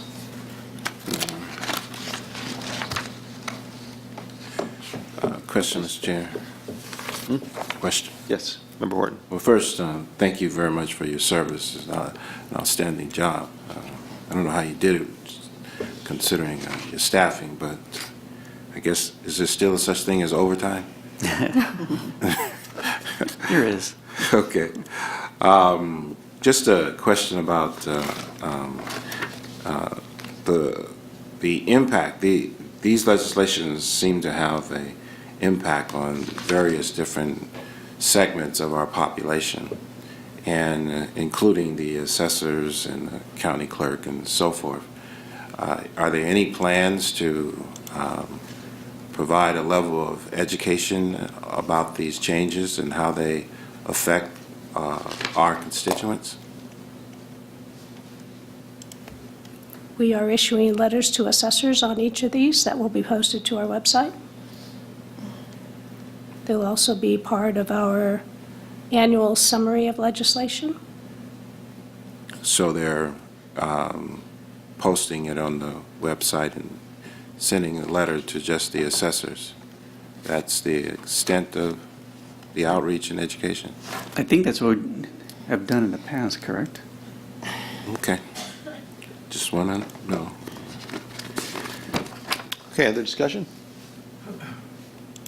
Okay, thank you very much. Thank you.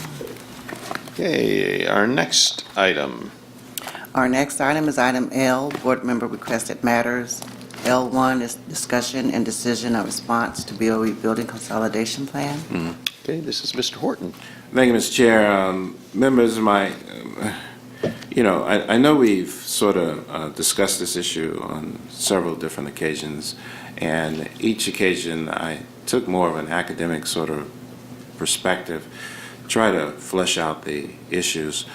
My primary concern is with, a number of different concerns, but Government Code Section 8314 and other related statutes which indicate that the board members may be held personally liable for permitting others to use public resources inappropriately.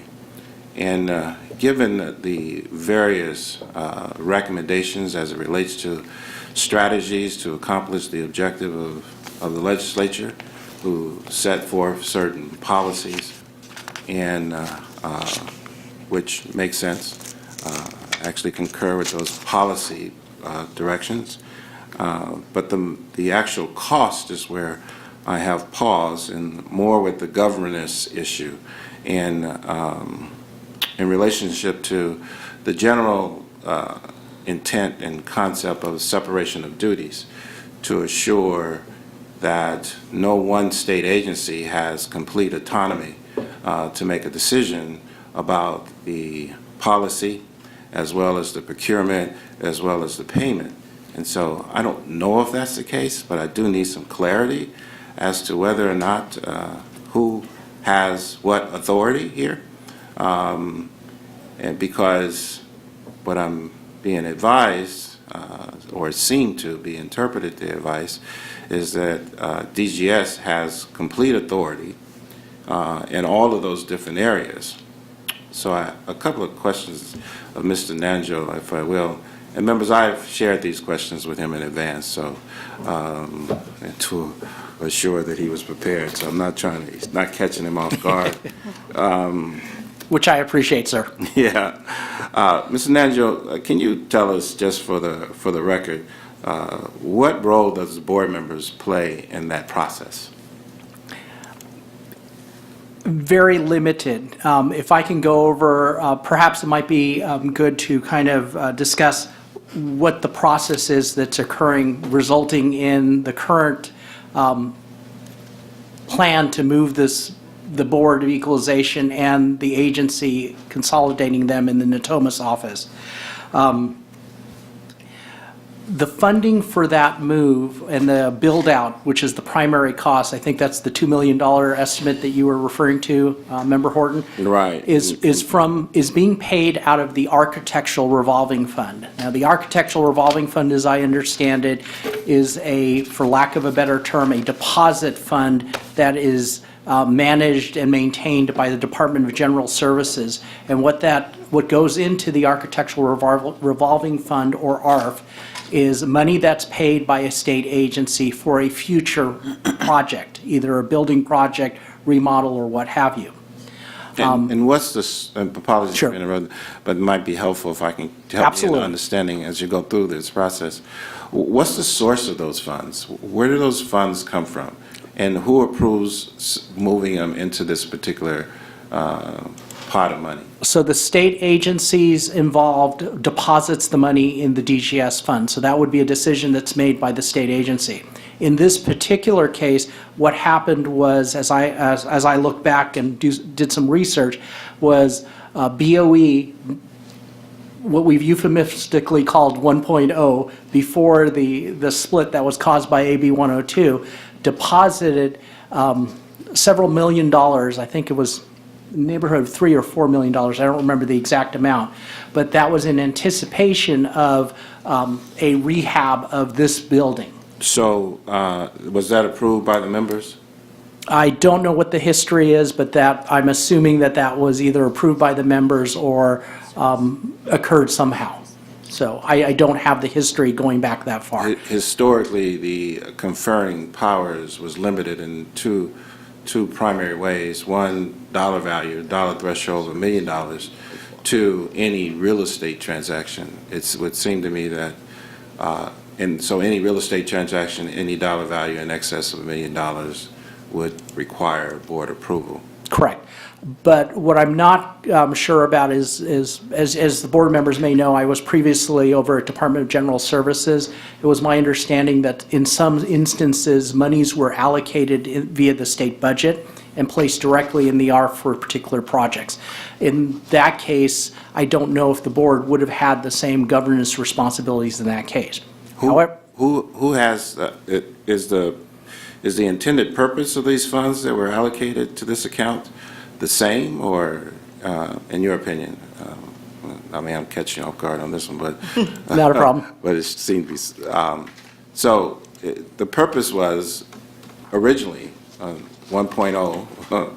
The purpose of allocating those funds, presuming that the board made the decision to allocate it, there was a specific purpose associated with that in that ultimate decision to allocate the funds over to that account. Correct. And so are the funds restricted at that point to be used only for that purpose, or can someone decide to use them for another purpose? My recollection from my time at Department of General Services is that those funds can be changed for use for other purposes. That change is made normally by the state agency who deposited those funds or I should say, the state agency who is the owner of those funds and the Department of Finance in conjunction with each other, in consultation with each other. So in this case, the board would maintain its fiduciary responsibility, oversight of those funds? Not in this case, because unfortunately what happened in our case, if I can refer to us as BOE as a whole, was AB 102 made changes to Government Code sections 15570.26 B and C, and essentially what happened was those funds were transferred, the ownership of those funds were transferred from BOE when CDTFA was created to CDTFA. So presumably at that point, there's an argument that CDTFA was the owner of those funds, and at that point, the board would have lost jurisdiction of those funds. So the funds the funds that will be used to build a new boardroom, new offices for the members, and consolidate the staff, those funds that are used to the benefit of the BOE are controlled by a separate agency that has no accountability to the public whatsoever? I mean, I'm trying to, mindful, I'm concerned about the separation of powers. Yes, I understand. So my understanding, the only place that I don't want to make a comment is I don't know what accountability to the public CDTFA has. I'll strike that statement. Yeah, but I will confirm that it is my understanding that those funds are now able to be allocated by California Department of Tax and Fee Administration, or CDTFA, in conjunction with DOF. And the decision that the board originally made was a decision that was required to take place in the public and through a public hearing or this public process that we've established. that's no longer applicable in changing the use of those funds. Those funds can be changed at the discretion of the executive director of CDTFA. I believe that's correct in consultation with DOF.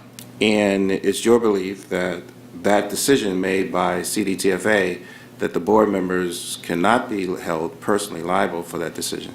Yes, because that decision is beyond your authority. Okay.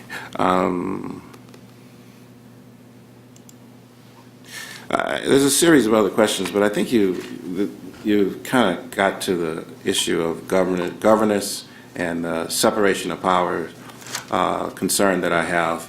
You know, the founding fathers in exercising their wisdom, sought to establish the separation of powers for a reason, so that you would have one government entity that would make policy and set policy, and then another government entity that would do procurements and authorize procurements and so forth, and then another government entity that would oversee the payments.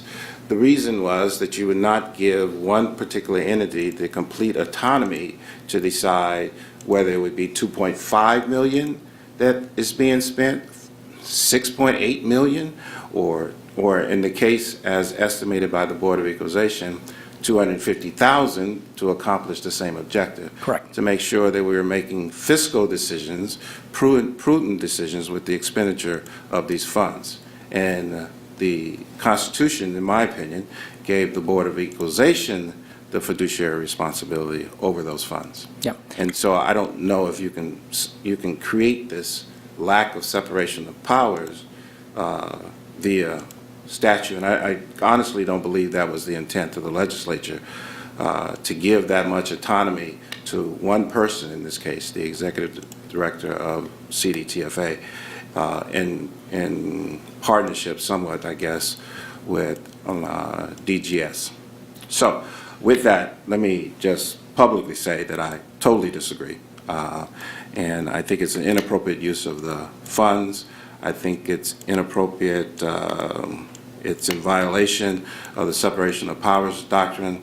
I also believe that it's in violation of the Constitution relative to equal protection, due process, and the whole transparency issue, that it seeks to ensure that the public is engaged in this process and aware, and that it occurs in the purview of the public. And so, well, let me ask another question. If in fact I don't agree with the process as well as the transaction itself, and I need to study a little bit more, but the differential of spending $2.5 million versus spending $250,000, and then the establishment of a new boardroom when this one is virtually unused, even though it may be used every now and then for training and so forth, will be virtually unused. The establishment of a reoccurring expenses as far as security and everything else associated with it, instead of shared expenses that is accomplished when agencies work together and they collaborate. They're able to take advantage of the economy of scale and minimize the expenditure of public funds in doing so. That all of that just seems to run afoul of the intent of the laws that I've previously stated. So for those reasons, I'm in opposition. How would I express that, or how would the board, in fact, if the board concurred and were in disagreement, how would the board express that to the legislature or the decision makers? Second, is there any action that a member or the board can take in order to, I forget what the legal term is, but basically protect CYA as it relates to our personal liability?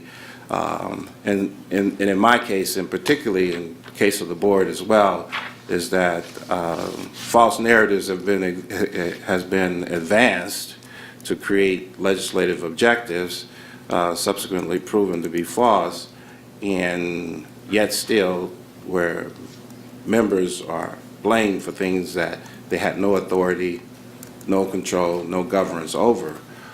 would not like to see that happen again. And then 2.5 million, and when you add in the reoccurring expenses over a period of time, that could become hundreds of millions.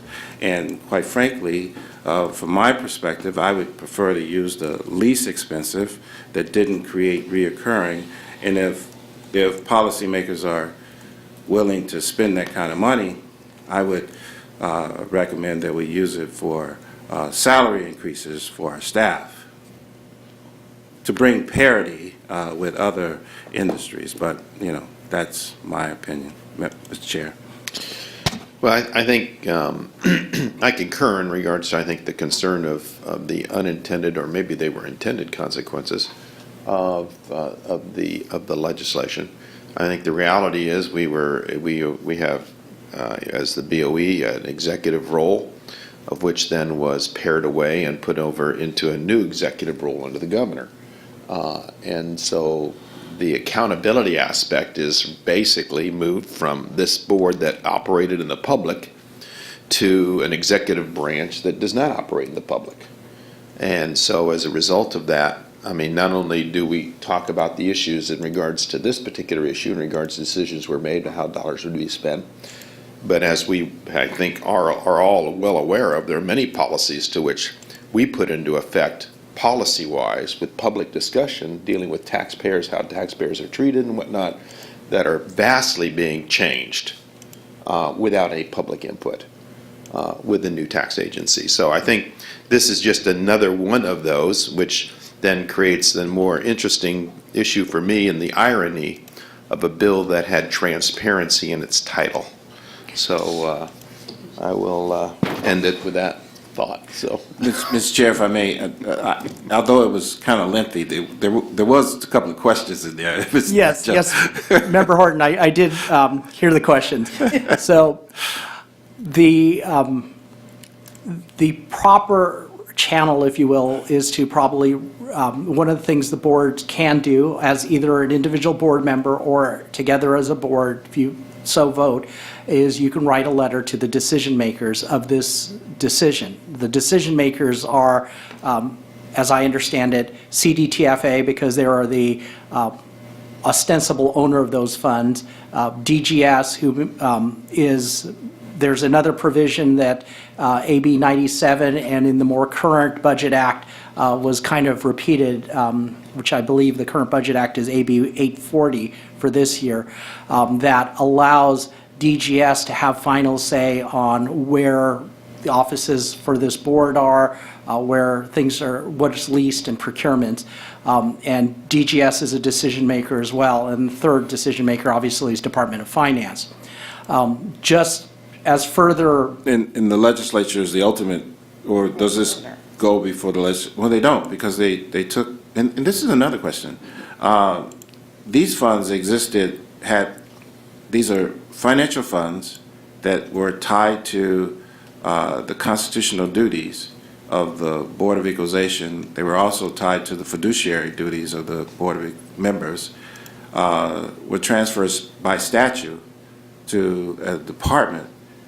I mean, prospectively, I understand, given that authority prospectively, right. But in fact, the legislation, without saying so, gave retrospective authority over funding. Well, what the legislation did, I'm using colloquialisms here, but essentially on June 30th, effective July 1st of 2017, the assets, property, and much of the personnel of BOE 1.0 was transferred on that date, the stroke of midnight, so to speak, to CDTFA. If I may interrupt you. Sure. I don't know, and I look forward to studying it, but whether or not that included encumbered funds that had a public restriction on it, if you will, to use a previous term, encumbered funds that were inherently given a specific use by the public, because the elected members actually represent the public. So the public had inherently said, okay, this is how these funds shall be used, and so now it brings about another legal concern, is the referendum, is basically took away the referendum rights of the public to say, we don't want that to happen. So if an elected body says, this is how these funds could be used, the public has a right to go in and through the referendum process and say, no, I totally disagree. So in essence, if this is the case, and I've had conversation with many of the legislators, and they don't necessarily understand this in its detail, the overall essence they get, but the detail of it is kind of confusing to a lot of people who are involved. But so in taking away those referendum rights brings about another constitutional concern, and now giving it to non-elected official. Yeah. I just don't know, Member Horton, because I wasn't able to find any documentation whether those were encumbered funds or how they got in, what the mechanism was, or any, for lack of a better term, strings attached to the deposit in the ARF. So that's, I know that for most state agencies, from my history at DGS, that there's a lot of flexibility in what is used to, or what happens with the funds in the ARP. Yeah, but the flexibility is contingent upon a decision. It's not, flexibility isn't given to DGS, that DGS, now you can use these funds It's however the you owner of want those to use funds. it. The separation of powers, again, says there's flexibility, but there's also a constitutional requirement that the body that is responsible for those funds now has to come in and say, you can use these funds for a different purpose. I guess I have trouble following that, because in reality, this is all transferred to the governor. Right. So in the sense that this was not transferred to an unelected body. Right. This was transferred to the governor. Well, it's not even one elected body to another. The same. Sure it is. Same rules would apply if the legislature had jurisdiction over a funding source, and that jurisdiction was then transferred to another legislative body. Well, there is. But that's not really. I mean, that's. They could do that through the law, which is what they did. Yeah. The one comment I want to get out on the table, I think it's been mentioned before, but I want to make sure we have a record of it, is your executive director is on record requesting from DGS a more cost-effective, if you will, or cost-efficient method of consolidation. My understanding is Mr. Kinney proposed to DGS consolidating on the 23rd and 24th floors. DGS had, as I understand it, reasons that was not their preferred alternative, and they're the ones who made the decision to consolidate at the Natomas office at higher costs. So Can I get a copy of that response?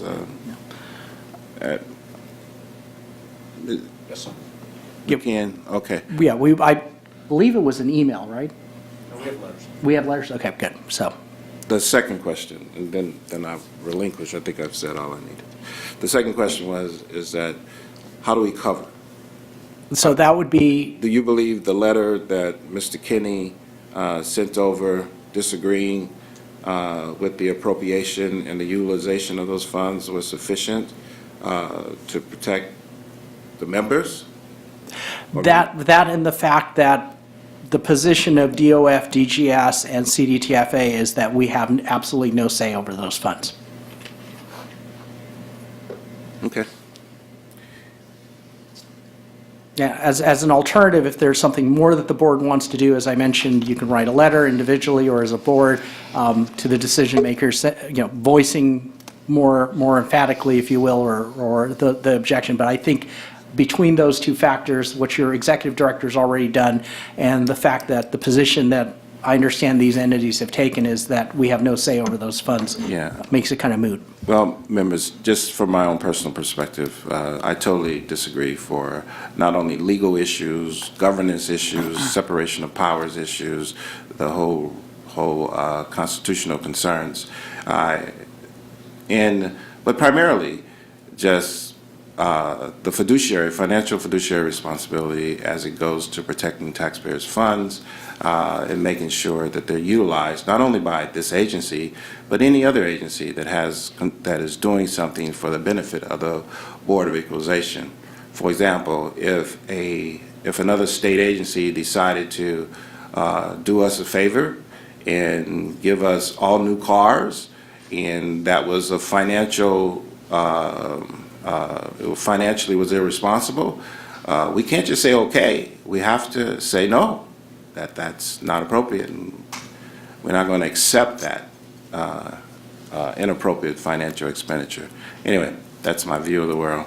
I'm not necessarily asking the board to take a position. Member Stowers? I just wanted a clarification. You said this on the record that our executive director spoke about the move. Mr. Kenny, can you come up, please? I'm not really clear. I know you spoke to the board members. Did you speak with DGS, DOF, CDTFA, and did you express an opinion about the use of the funds? No, I don't think into the funds. I sent a letter in February of this year proposing we use the 23rd and 24th floor. DGS responded back with a letter indicating why that wasn't the plan. We continued to have dialogue with them. Ultimately, their choice was to go to Opus, Natomas. But you didn't, so you asked for this area. And then we were but- going to do a budget change proposal, but ultimately we did not have to because it could, CDTFA's ARF fund could be used. Okay. And that was a discussion with DGS and DOF, I believe. Yep. We weren't really involved in that.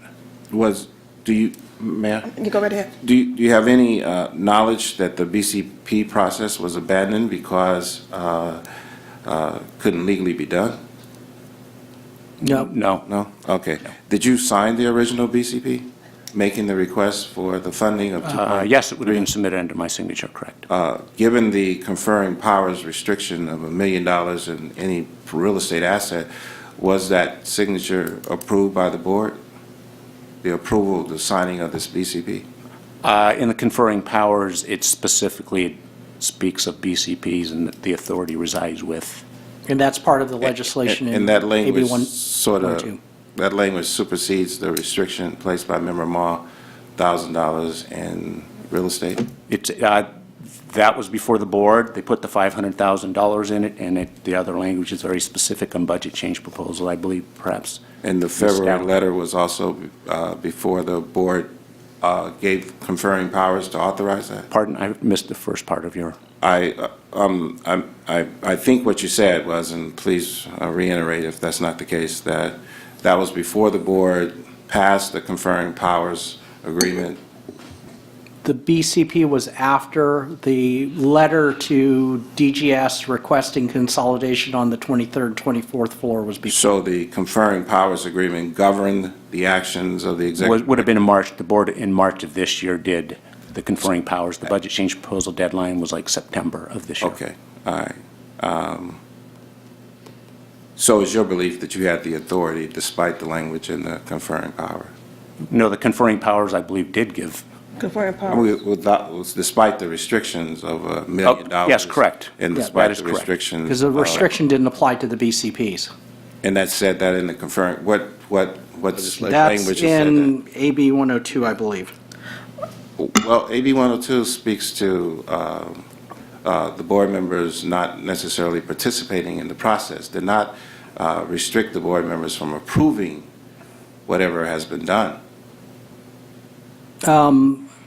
I would have to look up the language, but going from memory, the board members couldn't interfere with the BCP process. I agree. That we had an ongoing discussion in regards to the role of the board Right, members, the BCPs.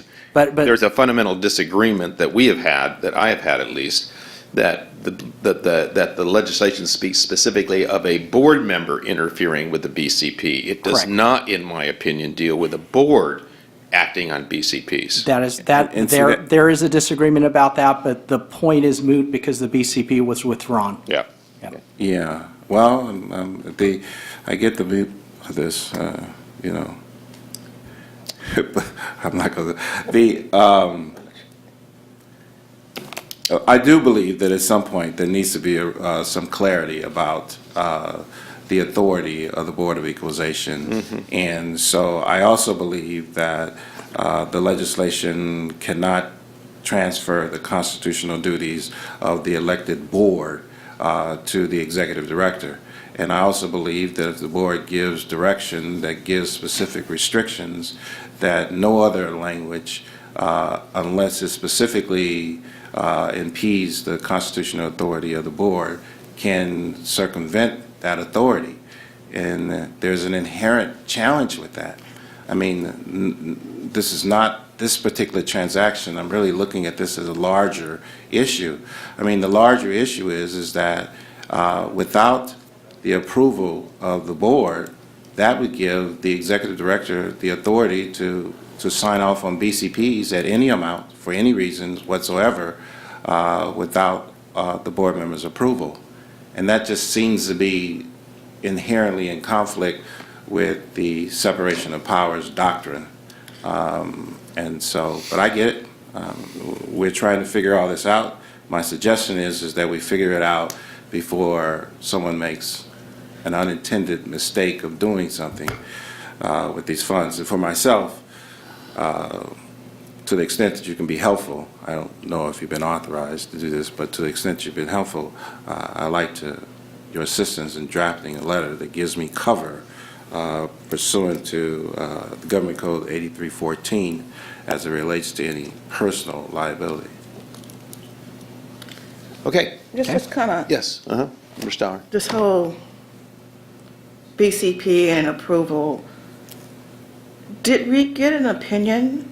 I know we had this conversation several times, and I know there's a disagreement on what that did. So, Director, Counsel, that you write a legal opinion, that you consult with the AG on it or anything? You know, I don't remember. I'm going to have to look back at my notes to see if I did contact the AG's office on that. I thought I may have, but as I sit here today, I can't remember that. I haven't looked at it in a while. Okay. I really, the director really think that we need to get this resolved, and then to get it resolved, I mean, I'm going Member to be Starr, I here, think it's gonna I'm going to be here next year, so. Yeah, I think you're going to be here next year, so you're right. I think We'll provide you with a there is a issue legal that has to opinion be on that. resolved in regards to the board's role in regards to VCPs. Yes, let's- That We'll needs to seek be- with the executive director's permission, and I'll reach out to the AG's office. We'll seek clarity on that issue. Yeah. Okay, yeah.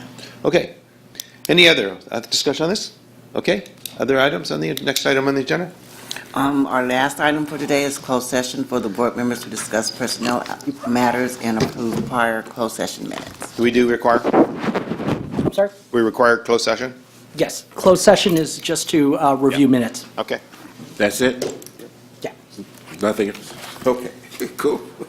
Y'all can handle that.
report. The board members met in closed session and approved prior closed session minutes. Okay. And that concludes our business for today. And we adjourn. Thank you very much.